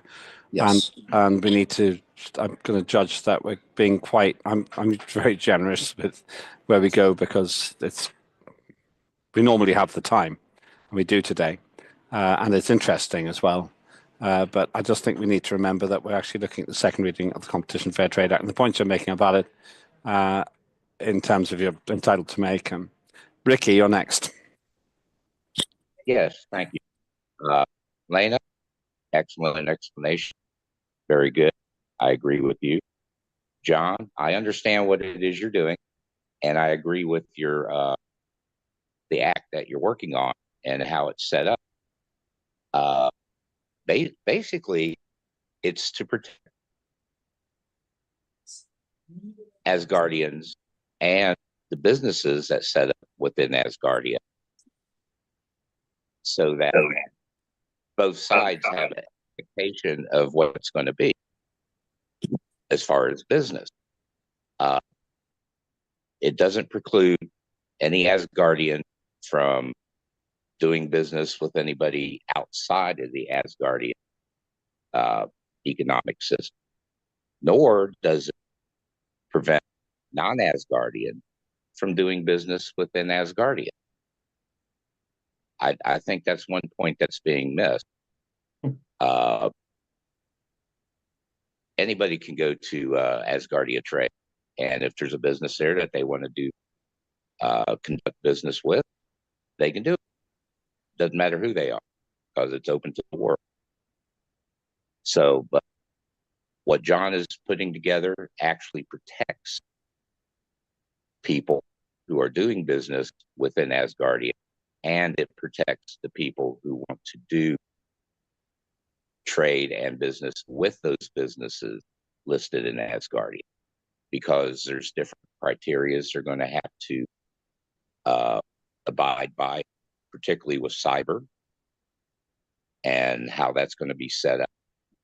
And so I agree with what John's doing. That's all I got to say. Thank you very much indeed. Fascinating. Fascinating, the discussion we're having. I'm going to go to Kirby, but then I'm going back to John because I want to finish on this piece of legislation. Kirby, and remember that I don't want to have a major constitutional discussion today. We can do this more tomorrow, but go ahead. Yes, thank you. Just wanted to say that in regards to opening a business, resources are involved. So making sure we include a clause about how the resource department is involved with people opening up businesses, because we have to start allocating resources. We have to start looking at who's going to be fed. We have to start looking at how things are going to be operated on the ship. So when you open up a business, that's something that we are going to need to review and approve, because that's when allocation needs to come in. That's when things need to be purchased. That's when things need to be mined or constructed. So it's going to need to go through the government contracts department as well. So we're able to review and how that affects the current situation. So just want to make sure that we have that. Okay, well, I would interpret that as it has to go through the formal processes as established within Asgardia. And you're right about that. So the processes which have been put together in statute, that's what we are discussing here. Sarah, then John, to summarize. I think there's a fundamental misunderstanding of what we're voting on today, because what we're voting on today is the legislation. All of the minutia and how the legislation will be enacted, any sort of stipulations or we are voting on the legislation. And this legislation is amazing. I think I think there's a fundamental misunderstanding of what we're doing here today. So I would just like to bring us back to John for final comments, because we how this bill is enacted is not what we do. It's never been what we do. As members of parliament, our sole job is to create legislation that is for the betterment of the nation and the world as a whole. So John, I think you've done a very, very, very good job. I think that this framework will be an amazing step forward for the government and for the ministers and for Asgardia as a whole. And I fully support it. So thank you. Thank you. John, to summarize. Yes, thank you, Sarah, and thank you, Ricky and Waikobi and everybody for your contributions. I will say that this act does protect, as exactly like Ricky says, it protects many aspects about trade and commerce with the Earth nations as well as with Asgardia, and that's one of its main goals, is that protective link, but it also it regulates so that Asgardia remains protective or protected in its business practices. And these are all standard procedural, a lot of it's standard procedures that already exist within the world. And so this act does not create anything. It does make allowances for Asgardia but it's not recreating a process that the world has already created, that is already existing within many business or the business realm and the trade and commerce realm of Earth. We were, I definitely want to thank the Prime Minister for her contribution. It was very inspiring, and she was absolutely on point the whole time. And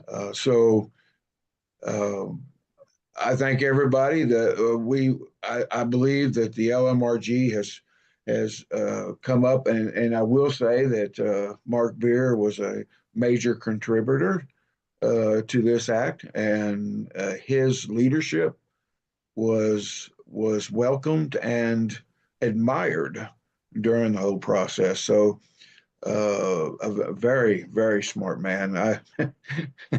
I inspire to be as great as he is one day. But yeah, and I am glad we have that kind of leadership in Asgardia. That actually makes me feel good to know that we have those kind of people on board helping us with our legislative process. And I'm very thankful for that. So yeah, thank you. Thanks, John. I'm not sure if Jacoby put his hand up again. One last comment, if you did have one, and then we need to move on to the next legislation. Yes, just wanted to say, John Fine, I agree with you. Let's just make that tweaks and just continue from there. Thank you. Thanks very much indeed. So Jacoby's going to feed into John. We did have something of a constitutional discussion. I think Prime Minister Lena de Winner very accurately summarised the situation as I would have. Sorry, I need the extraterrestrial potion. John, it's a great piece of work. I'm really impressed with it. So let's hope that if you agree, let's hope that people will vote for it. And if you don't agree, then vote no. Otherwise, abstain. I've noticed there are people here who are present who haven't voted even on the agenda or the first two items. Please do so. If you've got any problems with how to do it, just let me know. And the way you can let me know is just put it in the chat. If you say how to vote, we vote. And then I can ask, in fact, let me just do this now. Just in case it's a technical problem, can I just ask for Linda, our parliamentary coordinator, to put into the chat how you vote. So look at the chat and it'll say how you vote. Or you can raise your voice and just tell me and we'll tell you how to vote. You still have time, but it would be great if you are here that you vote on what we have discussed so far. That'd be very, very helpful. Let's start on the next act and we will stop in about 20 minutes, but I don't know how much time I'll need for it. So remember that we're going to go to the government tower in about 20 minutes. But over to Sarah for the second reading of the Asgardia Tax Act. This act has a history of years, maybe 4 years now. Alexander Rizzi, who was the former chair of the Finance Committee, did a lot of very good work on this, but it's a really complicated and difficult thing to get right. So Sarah has taken on that now. So over to you, Sarah. We will stop at 3, and then if we're not finished, and then of course we'll adjourn on this, have a 10-minute break, and then go to the government tower. So we'll stop at 3. But let's start now anyway. That would be a good thing to do. Over to you. Okay, well, good morning. I hope all of you have had the opportunity to review the tax acts. Linda did make it available for us earlier in the week. It's becoming a pretty dense piece of legislation. That being said, I would like to just do a quick overview for everyone in lieu of reading the entire document, piece of legislation. Here we go. Okay, can you see? We can, and it's very beautiful. Thank you. Well, I knew I was going to have to follow John, so you know there is always that always little bit of fear, like John is always raising the standards. There's a different kind of space race. It is. So I will endeavor to make this as quick and as simple as possible. Because again, this is a pretty heady topic. So let me see if I can. Oops, jumping ahead. Still jumping ahead. We're going back. Okay. The Asgardian Tax Act. This is our second reading. Again, I would like to thank the LMRG, Mark Beers, and all of those ministers and parliamentarians who took the time to give us input on this tax act. There we go. Still, there we go. Okay, the tax system for the future. The Asgardian Tax Act is designed to foster a resilient, transparent, and innovative digital economy for Asgardia. It establishes a fair and efficient tax structure that supports both citizens and businesses while reinforcing Asgardia's sovereignty. Unlike traditional tax systems, Asgardia's framework is future-focused, leveraging cutting-edge technologies like blockchain, AI, and smart automation to create a seamless, adaptable, and trust-driven taxation model. The future in solars. A key distinction of this system is that all taxes are levied exclusively in Asgardian currency, the solar, ensuring the financial independence and reducing reliance on external economic influences. Through this act, Asgardia ensures that taxation is not just a means of revenue collected by a strategic tool to empower businesses. Collection, not a means of revenue collection, but a strategic tool to empower businesses, attract innovation, and support Asgardia's long-term sustainability and growth on Earth and in space. The core principles, there are 7. Digital sovereignty, transparency and public trust, simplicity and accessibility, adaptability and future-proofing, sustainability and social responsibility, fairness, and circular involvement. Okay, a fair and forward-thinking tax system, digital sovereignty. Taxes are exclusively denominated and paid in solars, reinforcing Asgardia's economic independence. This ensures that Asgardia operates outside of the influence of Earth's financial systems, fostering self-reliance and a stable economy. Transparency and public trust. Asgardia implements real-time public ledger access and annual financial disclosures to maintain full transparency. This approach builds trust and accountability while also complying with individual privacy protections and data security standards. Citizens can see how their tax contributions are allocated, reinforcing public confidence in the system. Simplicity and accessibility. The tax framework is designed to be easy to understand and effortless to comply with. Tools such as online tax calculators, automated filing systems, and clear tax guidelines ensure that individuals and businesses can easily manage their obligations. The system minimizes bureaucracy, making tax compliance a streamlined, user-friendly experience. Adaptability and future-proofing. Unlike rigid tax structures, Asgardia's taxation framework is built to evolve. Asgardia actively integrates emerging technologies such as blockchain, AI-driven compliance tools, and automated reporting to ensure that tax collection remains efficient, fraud-resistant, and scalable. A dedicated review mechanism ensures that tax laws remain relevant and responsive to economic and technological advances. Sustainability and social responsibility. Tax revenues are allocated to community development, education, innovation, and sustainability initiatives. The system supports long-term investments in areas such as scientific research, technological advances, space exploration, ensuring that Asgardia remains a global leader in digital governance and space entrepreneurship. Resources are managed responsibly to ensure continued prosperity for current and future generations. Fairness. The tax system is designed to be equitable and inclusive, ensuring that all citizens and businesses contribute fairly. A progressive tax structure considers individual and corporate financial capacities, offering incentives and exemptions to encourage innovation and investment. Asgardia's tax policies align with its mission of economic freedom and digital leadership, ensuring that no group is unfairly burdened. And circular involvement. Asgardia fosters a collaborative tax ecosystem where every resident and enterprise plays a role in nation building.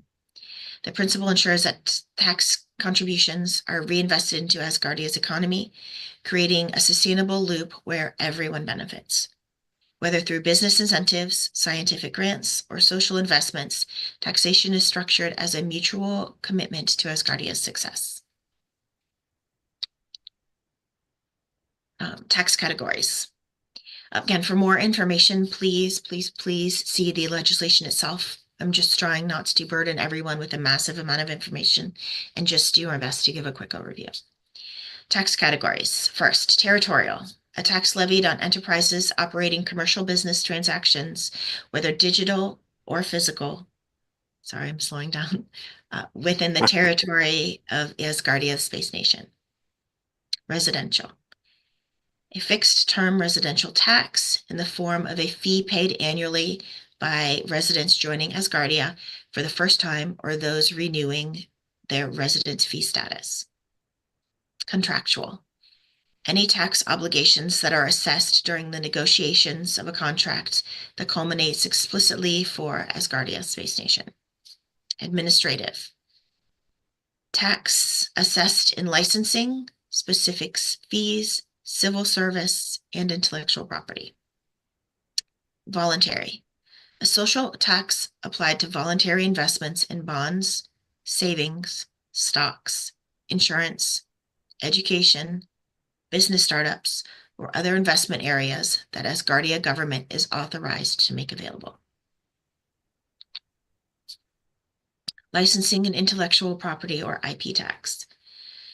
This ensures that all registered IP and digital assets within Asgardia's jurisdictions contributes fairly to the economy, incentivizing innovation through tax reductions while maintaining transparency and compliance with global IP standards. Financial transparency and public reporting, ensuring real-time public access to tax data, secure digital reporting, and annual financial disclosures, fostering trust, accountability, and alignment with global standards that protect privacy. Taxpayer rights and protections, guarantees fair treatment, privacy, transparency, and access to dispute resolution, ensuring compliance with Asgardia's constitutional values while safeguarding citizens from unfair tax practices. Future-proofing and adaptive tax law. This ensures Asgardia's tax system remains flexible, technologically driven, and aligns with emerging innovations like blockchain and AI, enabling seamless adaptation to economic and digital advancements. Enforcement and penalties. This establishes proportional remedies, appeals, and dispute resolution processes, ensuring fair tax compliance while upholding accountability through fines and judiciary actions as necessary. And finally, social contributions and community investments. This ensures that tax revenues are reinvested into Asgardia's development, funding products in education, innovation, sustainability, and economic growth while prohibiting misuse. The Asgardian Tax Act represents a bold and innovative approach to taxation designed to align with the unique nature of a digital spacefaring nation by prioritizing sovereignty, transparency, fairness, and adaptability. This tax system serves as both a financial foundation and an economic accelerator for Asgardia's long-term success. With this framework, Asgardia positions itself as a global leader in digital taxation, ensuring that its citizens, enterprises, and future generations thrive in a sustainable, forward-thinking, and innovative-driven economy. Once again, I would like to thank the Finance Committee and its members for all of their contributions. It is an amazing group of individuals, so thank you. Thanks very much indeed.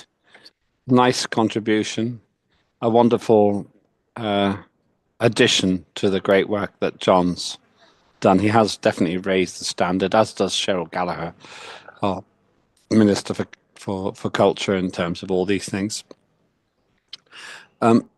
Ikeobi. All right. Oh, everyone. Just to start off, who likes taxes? Who likes filing taxes? Okay, we're not going to have a vote on that. Please carry on. I just want to know who likes taxes. No, we're not going to have a vote on it. Just carry on. I know. We're not having a vote, but it's just a statement. Who likes taxes? I know you're the Finance Committee and everything, and it's something that we need to do, but make it open, make it friendly. Don't call it like the Tax Act. Like, you want people to pay you money. You want people to just give you their money. Do you know what happens when you want people to give their money? They need to want to give you their money. It's not just, oh, this is the tax act, and every time you have to do this thing, you have to file taxes. If you know where money comes from, you wouldn't try to enforce taxes. Make it friendly. Do something about, maybe if you visit Asgardia and you do something, you pay your taxes in a way. It's a space nation that's isolated from the Earth. Do you know how small you are compared to planet Earth? Like, just do something about it. That's my opinion. Thanks very much indeed. You say you, but you are actually part of Asgardia, so it's actually we. So let's just make that rhetorical point. John, you're next. Yes. Well, after seeing that presentation, I can certainly say that that was the most friendliest tax act that I've ever seen, and I have seen a lot of them. One of the things that I have to do in the LNG is a lot of research, and I have researched just about every tax law there is within the world, and none of them can even come close to the friendliness of this tax act. And the reason why it's named Tax Act, because the word tax, I know where you're going with that, Roby. I don't like paying taxes either. And Lord knows here in the United States, we're triple, quadruple taxed on the same dollar in so many ways. It's pathetic. But and it's very discomforting. I wish the United States had a tax system like this one that Finance Committee has written, because it is unique and it is future thinking, and it's definitely friendly to the not only to Asgardians but to the businesses. It protects their rights as an individual, but it also uses those resources to enhance Asgardians and businesses, so to make them even better. It enhances all of Asgardia. It's like the circular involvement. It's very well designed, and I give my full support. And I thank the Finance Committee for their introduction. I thank the original architect, Alexander, for his vision, and it has my full support. Thank you, John. And I don't see any other hands raised, so back to you, Sarah. It's, by the way, I have to say, this has been, Lena, Prime Minister, over to you.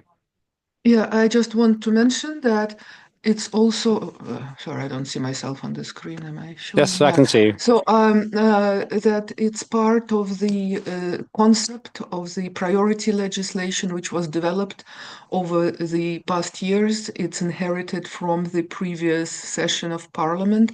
So the questioning of it again demonstrates lack of knowledge of the long-term strategy how the legislation is developed, because there are financial documents already passed. It was for a reason that tax took longer. I don't know if it's appropriate or not to debate the wording, but I personally don't see the point, because whatever you call it, the essence of tax is tax. If you rename it, it doesn't stop being tax. It can be a fee, but it's semantics. And again, it's all done in close coordination with the administration and with the head of nation. And indeed, it's one of the oldest in terms of in-progress documents, because indeed it took a lot of thinking and rethinking. So Sarah is now wonderfully summarizing about 4 years worth of thinking on that. So I personally do not understand why something like that now can be challenged. Well, it doesn't. Anything can be challenged, but it doesn't mean that it has to be taken further. And the reality is, again, you're right. A challenged debate for the sake of debate is good, because through debate you trigger thinking and you open your mind further. But question the validity. yeah. For me, it's been validated through several processes over years. I think so too. Alexander Rizzi sweated so much over this, and I'm very pleased and grateful that Sarah continues it. And I like to think it's because I went to Dallas and inspired her to take on one of the most difficult pieces of legislation in the whole of Asgardia. A piece of legislation so difficult that it went dark for 4 minutes in the middle of the day while I was there, which is, of course, the total solar eclipse for those who don't know. Okay, thank you. Thank you. John found that amusing. That's really good. Sarah, would like to summarize, and then we'll have a quick break, and then go to the government tower. Yes, as you mentioned, in closing, I would just like to thank Alexander Rizzi, who was the initial architect of this amazing piece of legislation, but also the past committees, the Finance Committee for the first parliaments, and again, the Finance Committee with this parliament, as well as the LMRG, and all of the members that contributed, because this is a monumental piece of legislation, and the just the massive amount of input that we have gotten has made it what it is. So thank you for your consideration, and thank you for your votes. I really appreciate. Well, that's good. Good marketing there at the end. Thank you. With that, we end this particular debate. Pretty much on time. If you agree with proceeding with this legislation, vote yes. If you disagree, then you can vote no. And if you are not sure, then abstain. This is the most comprehensive debate I think we've ever had in terms of the quality of the debates and quality of the content of the Tax Act for Asgardia. And as Sarah said, it's largely thanks to Alexander Rizzi too. So please do vote. And after the break, so we're going to have a break now. And after the break, which will be 15 minutes, we're going to go to the government tower. So we're going to start that at 15:20 UTC. Just so that you know what's going to happen after that. We've got the Contracts Act with Ria Dell, and also the Copyright Act. And then we've got the Consumer Act as well, Consumer Protection Act, sorry. But next, we're going to have the government hour with Minister John Bogan, who is the Finance Minister, and also obviously our Prime Minister too. Please do stay online if you can. And what we'll do is we'll have a quick break now, and at 20 past, we will continue with our digital sitting. Thanks very much indeed. I will be here. I need to talk to my team, but I will be here. And so if you need to say something, then I'll hear you on my headset. See you at 20 past, which is 16 minutes. How generous am I?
Asgardia. And this is a formal sitting of the Asgardia Digital Parliament, the world's first fully functioning digital democracy. In this next few hours, we'll discuss, sorry, an Earth cold. I hope to get rid of that when I get to Mars. In this next few hours, we'll be talking about legislation. But before we return to the legislation, and just to put you on notice, we finished with Sarah Clark. So it'll be Ria Dell next with the Contract Act, as well, the second reading. Before we go to that, we've got the Government Hour, and that will be with our Prime Minister and also with Mark Bogan, who I keep calling John Bogan, but I'm going to call John Fine, Mark Fine. So please forgive me for that. I'm just human. It shows I'm not AI. No AI would make that mistake. Anyway, so let me hand over the reins, the chairing of this part of the session to our wonderful Prime Minister, Lena de Winner, from whom you've heard already, but this is her Government Hour. Over to you. Audio on. Thank you very much, Mr. Chairman. I would challenge you not being an AI. I would say that both you and me are just alpha versions of AI, rather. Well, Judging by the I'm not number sure. of mistakes we make. I'm not sure if that's a compliment or a criticism. Maybe we just No, it's just a mere observation. maybe we put the mistakes in to make us look like we're human. Okay, well, Anyway, over to you. thank you very much. Well, today's meeting, I will just give a brief summary, and then Mark will give an overview for the past year as the Minister of Finance. I see also Ben is here. I don't know, Ben, if you wanted also to say a couple of words. No? That's fine. Indeed, we discussed it internally in the government, and there were no other specific contributions to be made. So one thing, I want to compliment colleagues in Parliament for all the excellent work, and John for setting up the interaction and the communication routines, which were long overdue, and now they are up and running the way Asgardia intended. And also, we are looking forward to continue along the same lines. This last quarter has proven that all the processes work very nicely. In terms of the achievements over the past quarter, many of you have been part of it.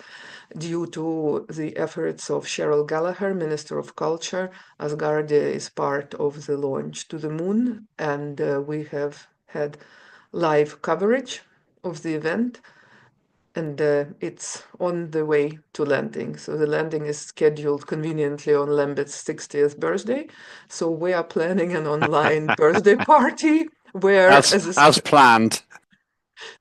Where as a special salute, there will be a touchdown to the moon, well organized by Asgardia and Cheryl. So you're clearly your biggest fan, Lambert. So when we know the detail, what time is it happening, we are planning to have a similar event where Lambert as a host and me as a co-host will be online, and core people would be invited to join with the possibility to talk, and for the rest, everyone is welcome to watch online, because of course it's in a way a symbolic mission, but it also is a very meaningful symbolism for the core values and core mission of Asgardia. So again, our compliments to Cheryl and her regards to all of you. Today she could not join, but many of you are part of the Telegram group, which is our internal working group for this moon landing project. And so when she has news, she posts there, and you are aware of everything what's happening, and the media team is posting the news online. So I hope you all follow that. So now I don't know if Dan Profir joined us today. I think I saw him briefly earlier, but I don't see him now. So all of you, I hope, are following what I find a tremendous success with the podcast project, with Dan is running pretty much single-handedly. I would encourage and ask every one of you to go and look at those episodes, even if you don't have the time to watch each of them, the full episode. Please go and nevertheless look, because as we say, it's a video version of a Room magazine in a way. So Dan interviews experts who are prominent in their field. This shows how Asgardia, the same as Room, are platform for the debate in the top level international community, international space community. So I believe it is of real interest to everyone in this group and maybe to the people you interact with. So I would again encourage everyone to watch, but not only to watch, but also please, if you run Instagram, if you run TikTok, if you run Facebook, please post it on your social media, because this is how it's all spreading. This is how we draw attention. This is how we demonstrate to the world that we are the platform for all sorts of aspects of interest in space domain, and this is how we get a possibility also to advise people about what is Asgardia and why they can benefit from joining Asgardia. So there are more ways to use this tool than we are using it, and it's only very little effort from each of you. Rebecca, if you could please post in the chat the link to the landing page of the podcast. If you go to the website, we have on the top this rotating thing with dark blue boxes, and one of them is the landing page for the podcast. So you can easily find it on the home page if you have a minute to have a look. And it's also posted by media team everywhere on Asgardia social media. So each of you can spend 2 minutes of your life and really help promote this very, very excellent project. And of course, like we said, thank you very much to Lembit, who was a host or a guest who hosted Dan and gave a brilliant overview of Asgardia. So we have now a video which is always available with your chair of parliament explaining what Asgardia is, so you can use this if you want to talk about Asgardia to anybody. You can refer to that video, and at the same time there are a lot of experts discussing their expert matters. So if you can think again of experts who can be interesting guests, please advise Dan. So it's not an internal Asgardia discussion. For that we have an episode with Lambert, but this is a discussion of the world space community. So again, my encouragement and invitation and personal request, please to watch it and to share it. Dan is also looking how to make sure that it's active, all the subtitles in all the languages are activated. He's running himself podcasts in, I believe, in English and in French. He's taking also interviews in other languages he does not speak, but through the AI support, he's activating it in a way that it can be watched worldwide in different languages. Really, a lot of detailed work and a lot of thought has been put in it, and it's very consistently progressing. Please help us by multiplying it. So that's been done. Again, I see Ben is here, so I would mention that I'm extremely impressed and happy about cooperation between John Fine and Ben Dell, because the trade and commerce domain is progressing through these two very encouraging and very well established in the leadership positions experts in the teams, and I think this domain particularly is benefiting in Asgardia through the leadership of the Chairman Fine and Minister Dell, who are on the one hand doing their work, but on the other hand also supporting each other, and that's a great example of how 1 + 1 is 3. So I take this opportunity to compliment you both, because again, like I said, you're a great example of how eventually any domain can work. One other little thing I want to mention, because the questions have been asked. So Jakob is not here today, but I know he is often with you on Thursdays.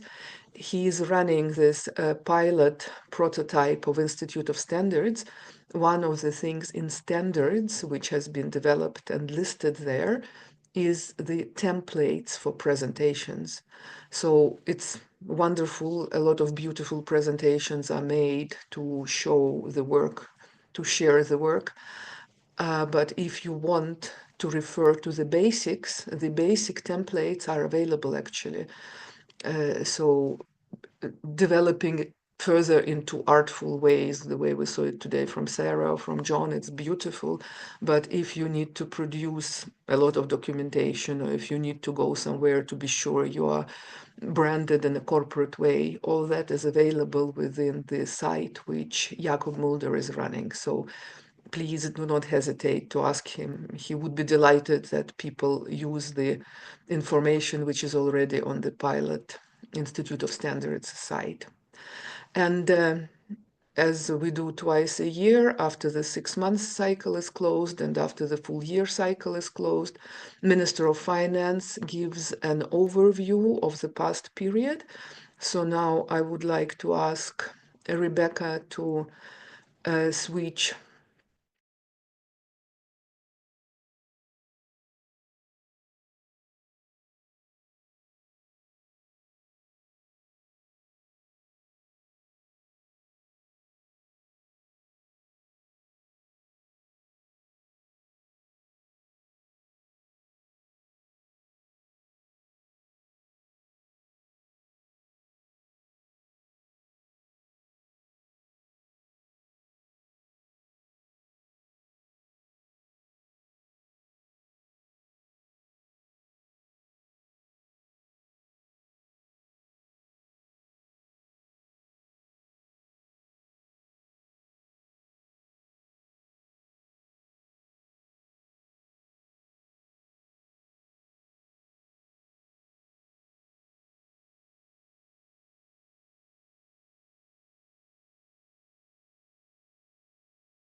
Have you ever traveled through time? We do it every day. Asgardia is a country with a population of more than 1 million people from more than 200 countries on Earth. Asgardia gives everyone equal opportunities, no matter what their earthly status is. It is possible to create and live in the future right now. Are you ready? Forward progress is the solution to the entire human race. Our mission is to bridge new horizons. In Asgardia, there is no limit to the universal development in the fields of technology, finance, and arts. Asgardia is a new space and digital economy which creates opportunities for the global economy. We deliver innovations. Do you want to get on board with us? We are developing various kinds of digital businesses, attracting them to the Asgardia platform that can be backed by the means of our umbrella, i.e. franchising of the Asgardia brand. We can not only attract investments into space programs from prominent institutional investors, but also affordable amounts from the citizens of Asgardia. We comprise of more than 1 million people. Asgardia is a chance to realize one's dream. This is a dream-driven space nation.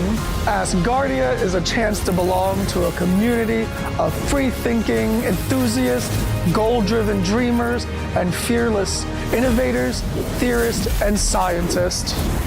We are the first space nation. One humanity, one unity. Asgardia. We are creating the future.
Have you ever traveled through time?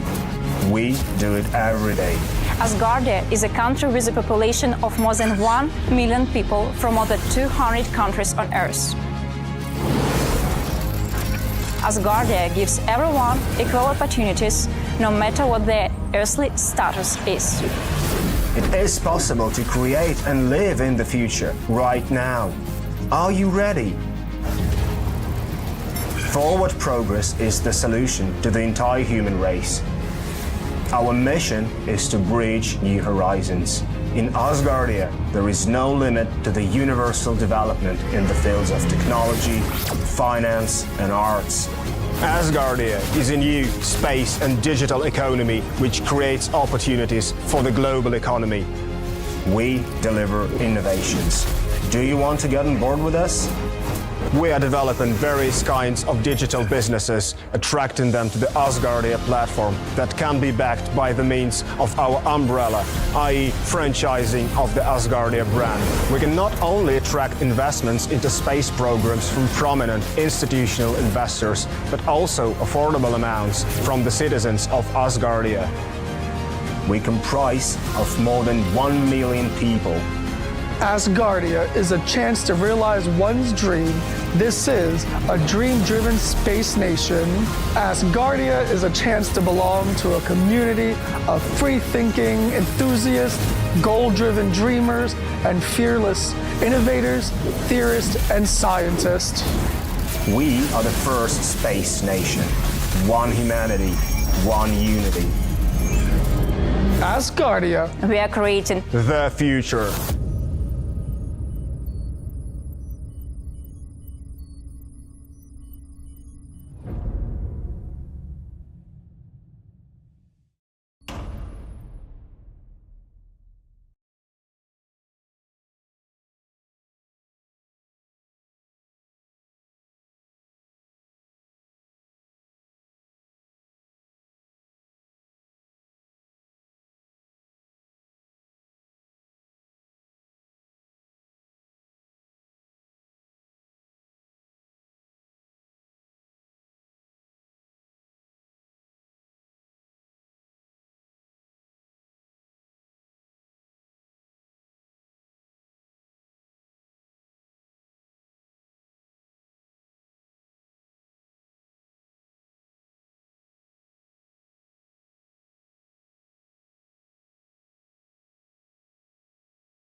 17:15. Thank you, and thank you to the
Just joined us, the Chair of Parliament for Asgardia, the world's first space nation.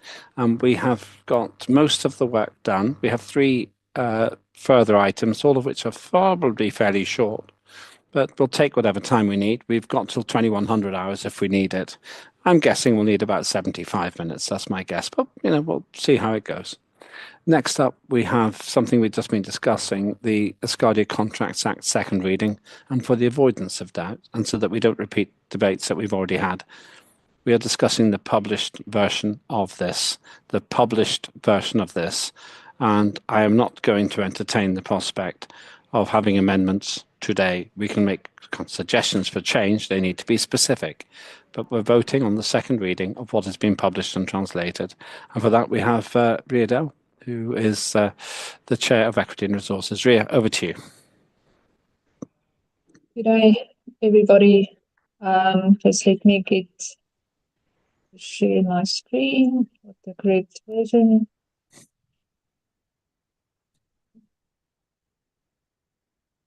Okay, this is the Asgardia Contracts Act. I'm not going to read through everything we have discussed. We've discussed it on the oath as well. And I think the changes that the LMRG committee has done is quite, gave it a lot of body and made it a really good act. So the idea behind the Contracts Act is that we have a upholding contract which is fair and enforceable. So the Constitution, this falls under the Constitution. The purpose of this contract law is to formalize the relationship and provide a legal framework for agreements made between parties, ensuring that the enterprise can confidently enter into cross-border, digital, internal and external transactions with the transparent understanding of the rights and obligations while mitigating potential disruptions and infractions by defining terms and conditions within a contract. Asgardia aims to facilitate global commerce by establishing enforceable legal standards that work within Asgardia and internationally. We've got definitions that has been set out. Often acceptance in any contract, there needs to be an offer and the offer needs to be accepted for it to be a contract. That's just information regarding that. Consideration, parties need both be able to consider all terms in the contract, and it needs to have something of value for each party, and that is described in Section 4. Section 5 intend to create legal relations and related terms. Parties must intend for the agreement to be legally binding. If this is not legal, if any part of the contract is not intended to be legal, it's void. It's not considered as a contract. Okay. Capacity of the contract, who are allowed to set up a contract, to agree and present a contract. You need to be of sound mind, legal age, etc. Then you need to be free consent means that nobody should force anybody to enter into a contract. It should not be, it should be your free will from either party, both parties, to go into the contract. Lawful objects and purposes. The contract objects and purpose must be lawful and align with public policy and Asgardian law. So again, this needs to be lawful, and or else it's going to be not considered to be a contract. Certainty and possibilities of performance. A contract must be clear and specific. You have to have terms which is doable. You can't say something needs to be done and it's I don't know, not possible, like floating upside down or something like that. So it needs to be clear and specific and doable. Performance of the contracts, we need a specific time, manner that whatever needs to be done in and the place where it is agreed upon. And when there's a breach of contract, here is the stuff that embodies that. If when is a contract void and what is a void contract? And then lastly, which was added, is the digital property, how artificial intelligence and security and private laws fit into the Contracts Act.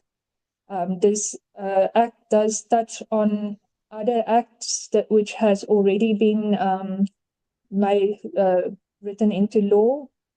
And yeah, I'm not going to read through everything. We all got the documentation. If anybody have specific questions, please let me know. Thank you, Ria. And to be clear, we are debating this specific item. Is there anything which Ria has said which you need clarification on? From my point of view, it's a really solid, good piece of work, and it will go to third reading if you approve it. So just raise your hand if you've got anything that you'd like to discuss.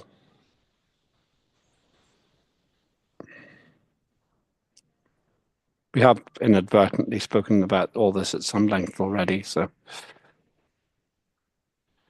Okay.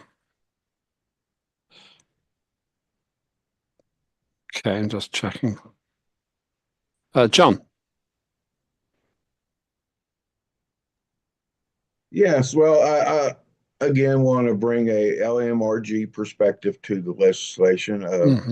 It's wonderful that that we got such a comprehensive first draft from Equity and Resources. That was it was principally written off of what you would call common law, and it gave us all the established framework to extend that common law into other areas, which were addressed by the LMRG members. And you know, they brought their contributions to the table, and I merely managed those contributions and added them into the document as they came forward. But I think that we did create a very comprehensive piece of legislation that will prove to allow Asgardia to have a very robust contract law. And I look forward to seeing it pass, and I support it 100%. Thank you, John. We have had a lot of debate on this, and we recycled it a bit, so I'm expecting this to be a fairly short debate now. Anybody else want to make any further comment before we move on to Ria's other piece of legislation, which is the Copyright Act? As I say, I think that we've done the main heavy lifting on the earlier ones. Usually the further down we go the list, the more they've been debated. Ria, thank you. Anything you want to say before we move on to your Copyright Act? If not, you can go straight into the Copyright Act. I would just like to give my thanks to the LMRG committee or members. You guys have done quite a lot of work, and it's excellent work. So I just want to say thank you for that. Thank you also. And the LMRG process is working really well. So let's go straight into your other item, the third reading of the Copyright Act, Ria. And then after that, we'll do John Fine's rerun of something we've discussed before. Okay, our Copyright Act. Again, I'm not going to go through everything. We had an ELF. Everybody got the documents. In short, the copyright of Asgardia is designed to safeguard the intellectual and creative works of creators, striving to maintain a balance between the protection and control of the creators, creations, and the public access to information and innovation. Okay, so we've got a purpose why we have it, is to protect human expression, but not artificial intelligence generated information at this stage. Definitions are set out in section number 2. Then we have originality. What does originality mean? In the scope of works protected, everything that can be thought of is in here. Unprotected and notable circumstantial works included. What is not protected is in there. Exclusive rights. Sometimes there is exclusive rights which needs to be specified. So that's that. The duration of the protection. We did have a discussion on that on one of the elves. That stayed pretty much the same. Our moral rights, transferring and licensing. So somebody would like to transfer the licensing, how that will, from a legal point of view, be done. Fair use of dynamics and expressions. Obviously, fair use needs to be done. Who is the owner, etc. Text and data mining. This is a new area that came in, but it is more to data mining and text or text stuff that's in the reality today. Infringement and remedies is, if there is an infringement, how would we go about that and how to remedy it? Registration, how to register the copyrights. Again, this is not specific on what registration house is going to be used or anything. This is just the outline of what there needs to be. Copyright management system and anti-circumvention, and then the international protection. As you can see, it's quite a long piece, but it's very comprehensive, and I think I can't think of anything which needs to be discussed. So You hope. Yes. I hope. Yeah. Well, we did talk about it at the Asgardia Legislative Forum. That's one of the great things about the LMRG and the ALF process. It does make things work really much more smoothly. It's lubricated the entire system. And John, I was going to ask John if he wants to say anything. From my point of view, this is a really great piece of legislation. It really is one of the great products of our system. Please raise your hand if you want to say anything. Otherwise, it'll be John and then back to Ria and then on to the final item. John. Yes. Well, I just wanted to. There was 2 acts that got the. If I was rating how much responses we got by all the acts that were in the LMRG, there was 2 acts that got the most, and this was one of them. And I can understand that because copyright is or intellectual property, for that matter, is a very touchy subject. And so this act needed to be comprehensive and it needed to clarify, but it, like Ria said, it does not establish the processes and procedures.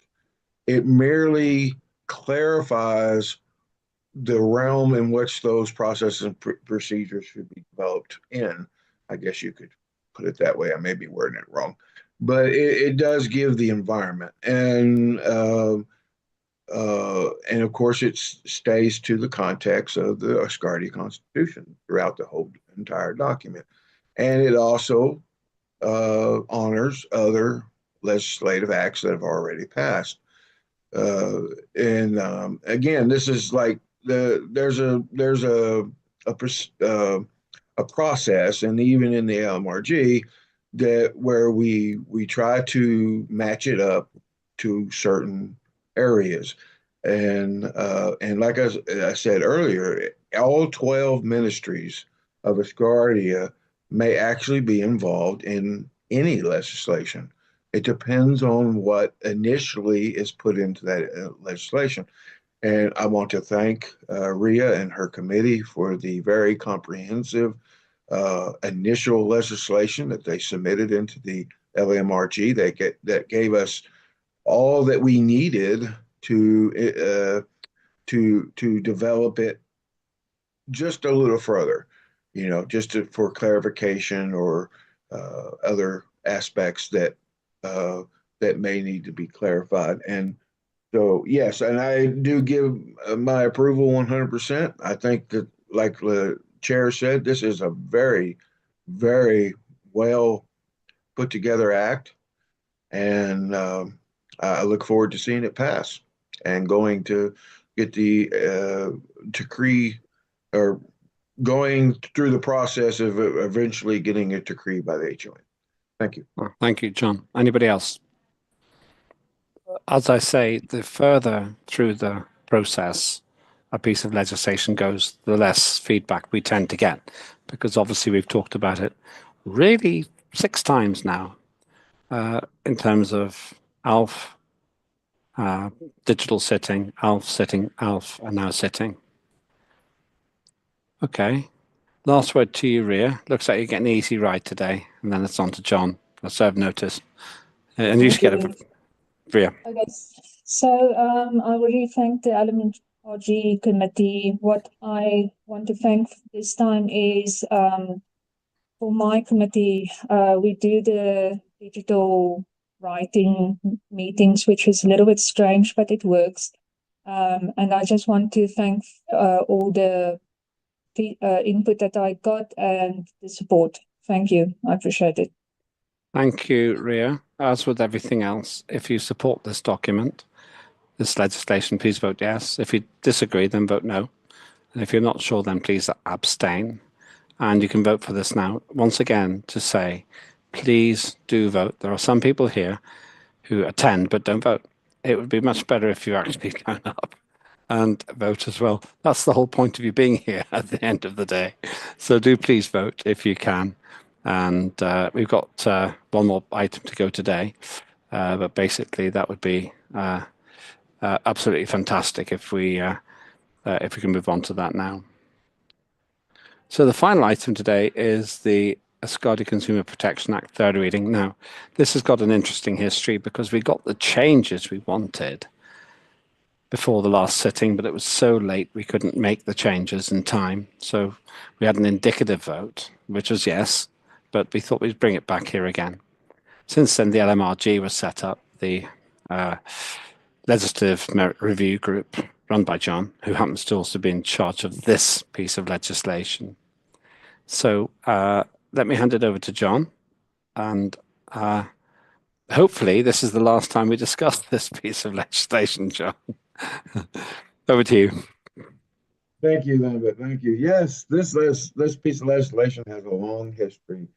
It was even one of the pieces of legislation that I presented during the Estonia event that we had in the first, I believe that was the first parliament, and where I got sick and done some of my and got to be the first person to see how responsive that Asgardia is towards somebody that's sick and stranded in a foreign country, which I will say was tremendous. I would not have, if it hadn't been for the Asgardia leadership and Parliament members rallying around me during that time where my life was literally threatened from a sickness that I would never have made it. And I will be eternally grateful for what was done for me during that time. But anyway, it and like you, I would be glad to see this get its final approval from Parliament and find its way into Asgardia law. So, as always, I got a presentation. I do apologize. My presentations are not as good as they normally would be. Unfortunately, I had a lot on my plate, so I had to do a quick presentation instead of go into I think Sarah's got me beat this time around. So, okay, here we go. Oh wait, there I am again, not sharing my screen. Hold on, there we go. We're gonna share the screen first. Oop.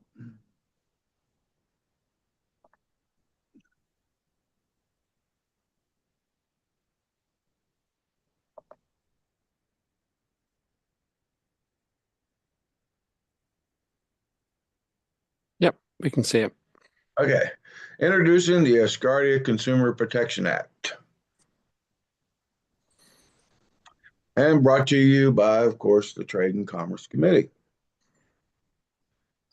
And I will say that this act was developed not only by the second Parliament Trade and Commerce Committee, but the first Parliament Trade and Commerce Committee as well. It was one of the original priority acts that we had during the first Parliament.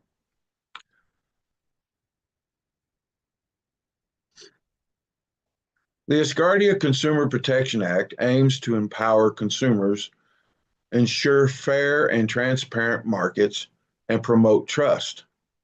It seeks a level playing field for all, regardless of economic status, and establishes principles for a fair marketplace.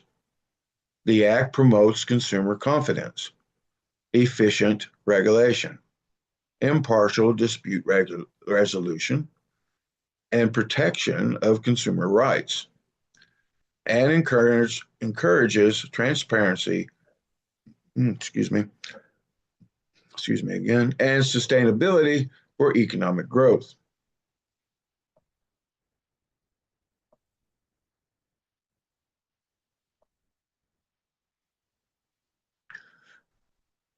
In the core principle, the Act promotes consumer, business, and marketplace confidence through fair, effective, and efficient regulatory practices, ensuring all rights are protected and encouraging transparency, sustainability, and adaptability.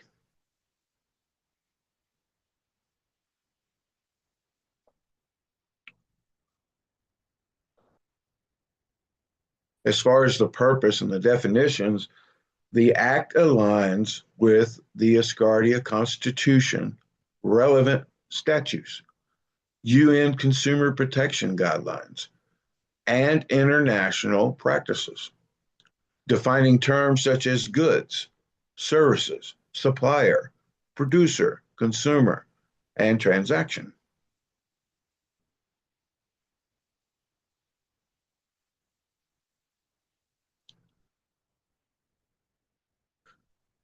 Concerning consumer protection policy, the relevant authorities shall establish policies including systems of administration and implementation, ensuring fiscal restrictions and service availability remain manageable, and dispute resolution processes remain fair and accessible.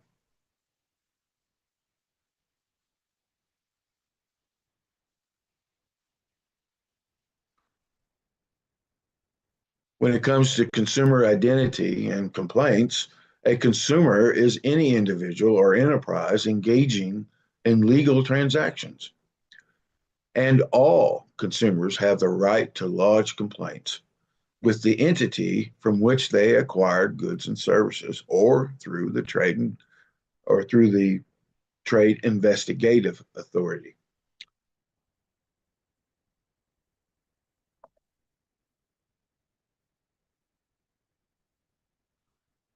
Concerning consumer rights, Asgardia consumer rights include equality, privacy, choice, fair marketing, cancellation, accurate information, repair and compensation, safety, redress, and dispute resolution, and, of course, fair contracts.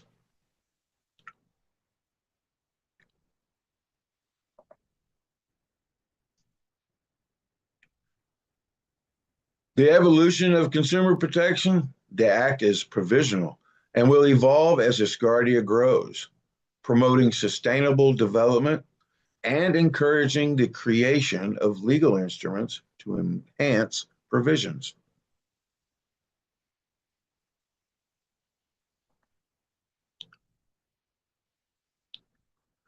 Everyone is a consumer, and a strong Consumer Protection Act empowers them by safeguarding fundamental rights.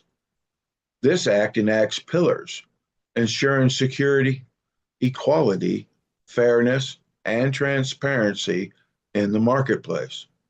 Please vote yes, and thank you for your support. That was short. Yeah. We're just settling in there. John, just to explain to colleagues, if you don't remember, we got most of those changes after just before the last vote. We had an indicative vote, but it was regarded as a little bit too short notice for people. So we've just gone through that again. I think this is a great piece of legislation, and John is the most qualified person, including me. He's the most qualified person academically to do this work, and that's just great. So I do hope that we finally get this passed today, but it's obviously a matter for you. Ben Dell, Minister Dell, has something to say. Greetings, Earthling. How are you? Hello, Chairperson of Parliament. Can you hear me? Very well. Yes. Okay. I miss your voice. Flattery will get you everywhere. Then where does it all go wrong for me? Anyway, over to you. Thank you very much. I just want to congratulate John on this act. This act's gone through a lot of axing and in Afrikaans we say scarf and skier, where things have changed and everybody's had their input. I fully support this act. I think it can bring confidence to people in Asgardia that want to operate in Asgardia's economic sphere, that there are rules and regulations. We hear the talk about a rules-based society. And these are the rules in Asgardia, which Asgardia then offer its own citizens and anybody else that wants to operate with us. So everybody knows where they stand. In a civilization, we agree on certain rules and regulations, which forms our civilization, and this is the rules and regulations of our trade and commerce environment. So I completely support this. I thank everybody in Parliament who gave an input. Every positive and negative comment makes this act what it is today, and I think it's the best act it can be for today. And I hope everybody will vote yes on this. Thank you very much. Thank you, Ben. Good to hear from you, as I say, and I totally echo what you say. Totally agree with what you say. Absolutely right. It's a great piece of work. Would anybody else like to make any comment? We have discussed this a lot. This has actually had 8, it's probably had more like 12 or 14 debates, to be honest with you. As I said, I thought the last ones were not going to be very controversial. John, over to you. And thank you, Minister Dale, for your kind words. Yes, and I would say that Minister Dell definitely had a lot contributions to this act as well. Well, there was actually times when all of Parliament was involved in its negotiations, I guess you could say, debating. But I look forward to seeing it pass. I thank everybody for their support over the years, and I think that we have, through the collaboration of government and Parliament, have established a very comprehensive consumer act that will last the test of time. So thank you, everyone. That is the shortest presentation I've ever heard you make on one of your pieces of legislation, John. Very nice work. Thank you so much. Okay, so if you agree with this piece of legislation, and you did overwhelmingly support it the last time, then vote yes. If you disagree, then vote no. And if you are not sure, then please abstain. Still vote, but abstain. Okay. Looking at the agenda, we've covered the financial overview with Mark Bogan, not John Bogan, Mark Bogan, and also the government tower generally with our Prime Minister, Lena de Winner. So let me review what we've done today before we close. We had the opening with some commentary from me, and it does look like, it's been confirmed now, by the way, it does look like the landing of the spacecraft with Asgardia's national symbols on it will be at 08:45 GMT. Looks like it'll be 08:45 GMT on Sunday the 2nd of March. Sunday the 2nd of March. Then we talked about some procedural issues, and then we talked about the Galactic Prime Directive Act with Ferda Enan. Remember, we're voting for the version that you've received. There have been some changes since then, but what you're voting for is the first reading. The first reading, the way that it has been presented in the documents which were shared with you to this point in the official communication from me. Then we talked about the Competition and Fair Trade Act with John Fine, second reading. Then we talked about this Tax Act, second reading, which was initiated by the former chair of the Finance Committee, Alexander Rizzi, and now continued by Sarah Clark. We're very grateful for that, very grateful indeed. Then we had the Government Tower with our Prime Minister and also Mark Bogan, our Finance Minister, contributing their sessions. There are other ministers here as well, but they were leading on that section of our closed session today. Then we reopened the session and we covered the three which we've just been discussing.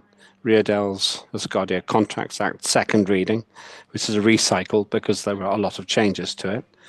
Then the Asgardia Copyright Act, third reading, which didn't have many changes. The Legislative Merit Review Group, that's why maybe there's been a slight recycle a little bit this time, but now that's in place, that probably won't happen in the future.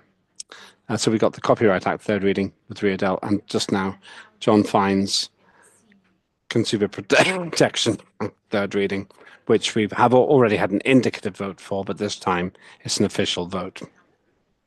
So with that, we've actually covered six pieces of legislation together with the Government Act, the Government Hour, and the financial report as well.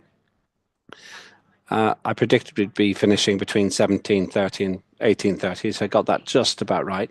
Is there anything else anybody wants to raise today before I look at tomorrow? Okay, raise your hand if there's anything you want to raise. John. Yes, well, I just wanted to say something that Prime Minister said when she was giving her explanations on what would the political science classification, what would I give it? And I never really thought about it, but she made me think about it when she said that. So I will give her my political science classification. I would say that Asgardia is a constitutional republic, is how I would classify it. So the Constitution has definitely been established as the supreme law of the land, and it's set up like a republic because it has three law bodies. So that's how I would classify it as a political scientist. And as far as the comparison to Mark Bogan, I wish I was as good looking as Mark Bogan, but I'll never rise to that level. So I don't think there's comparison there. Well, thank you, John. Beauty is in the eye of the beholder. What you're doing in the LMRG is beautiful to me. You've now provoked a response from the Prime Minister. Well, at least you are as tall as Mark Bogan. And so indeed, only you can classify what we are like now, but the whole point was that the Constitution defines the constitutional monarchy with the opportunity eventually, when time comes and the need demonstrates itself, maybe to redefine it. And then maybe indeed it's what you say, de facto it becomes. But the whole notion was that it leaves the opportunity open because it's so broad and at the same time all-encompassing. I see Bandel agreeing with that as well, John. So you've brought your education to our session. Remind us again, what is your qualification again, John? Mute. I have a degree in political science, of course, and I'm trying to follow that up with a degree in public administration. It would be a master's degree in public administration. You're getting too clever. There's too much. Yeah, well, and I had to put that on hold because of finances, but I will. Fortunately, here in Georgia, they have a old age or older age clause in their laws, and it allows people of age 62 to go to school for free. So, and I'm 62 at the end of this year, so I think I will use that ability and not have to pay for it. The rest of that degree, I'm halfway through the public administration degree. That surprises me, John, because I thought you were a lot older than that. It might be the declining hairline. No, it's not that. I'm still upset by what you said at the beginning of the meeting. And you thought you thought I was older than you. Payback, yes, payback. I can see I shocked the Prime Minister, but she wasn't here for the opening insults at the beginning of the session today. That's great. I just did not expect the closing of the Parliament session to turn into a stand-up battle. It's not at all. I'm jealous of John's education. He's actually better qualified than I am to do my job, and that makes me uncomfortable, but there we go. John, thanks for that, and thank you for what you do with the LMRG. So just looking ahead then, tomorrow we will start with some absolutely great speakers, two great speakers, one who was in the long-term isolation experiment, simulating a trip to Mars and back, and one who is observing it. That will be at 1500 UTC tomorrow. I'm really looking forward to that. After that, we will be having reports from committees in the same order as always, because we just do that according to protocol. There's no status reason for it, just according to protocol. After 1700, then I will give you the preliminary results of the votes that we will have held. And please do vote on everything that we've discussed. Don't wait. Please do vote. We must have a quorum, which is 50% plus one. And then closing remarks, the national anthem, and the close of the sitting. So thank you. Just two more things. Thank you to everybody who has contributed to the discussions, especially the people who have been leading on the legislation. Also, just a request. Our interpreters don't want to translate bad language, and it's not fair to put them in that position. I have high standards of behavior. You can be as angry as you want, you can be as controversial as you want, but I expect us to maintain a high standard of public speaking in terms of the language you use, on the basis that young people may be watching, people who don't like foul language, and I do not want our interpreters to have to use language that they would not use in their everyday life. So I will be very clear, I will not tolerate that. There's no delay in our transmission, so what you say goes out. But I apologize to anybody who's been offended by the language. That's not the standard that we would normally expect here at Asgardia. But on the positive, we've now used the time effectively to go through 6 pieces of legislation and the government tower in about 5 hours, which in the old days would be 20 hours, because we would have had simultaneous translation into Turkish, Russian, and Spanish. But the simultaneous, sorry, it would have been consecutive translation. Now, with the simultaneous translation, we actually save 75% of the time. So we do more work for less time. And that's because of our absolutely outstanding interpreters based all over the world. I think we've finished for today. So please be here for 1500 UTC tomorrow. And I expect tomorrow will be 3 hours, I think. So we'll probably finish at roughly the same time as today, about 1800 to 1830. That's my guess. We're not voting on the chairmanship of the vacancy, the Youth and Education Committee tomorrow, because of some technical things which I need to do before then. But we will fill that space, and I expect that to happen at the end of March. But we need to do it properly, and that's why I'm saying that. Thank you very much indeed, everybody. I hope you've enjoyed today. I hope you found it interesting. And to those who have been watching and who are not members of Asgardia's Parliament, or indeed members of Asgardia yet, please do join. It's €100, dollars, pounds, or solars if somehow you've got them. And for that, you will be a full resident for a whole year, and you will be able to be 100% involved in the civic, public life and political life of Asgardia. And over time, when elections eventually come, you'll be able to stand for election too. So just one more thing, sorry, just to clarify, because I think I was a bit confusing about this.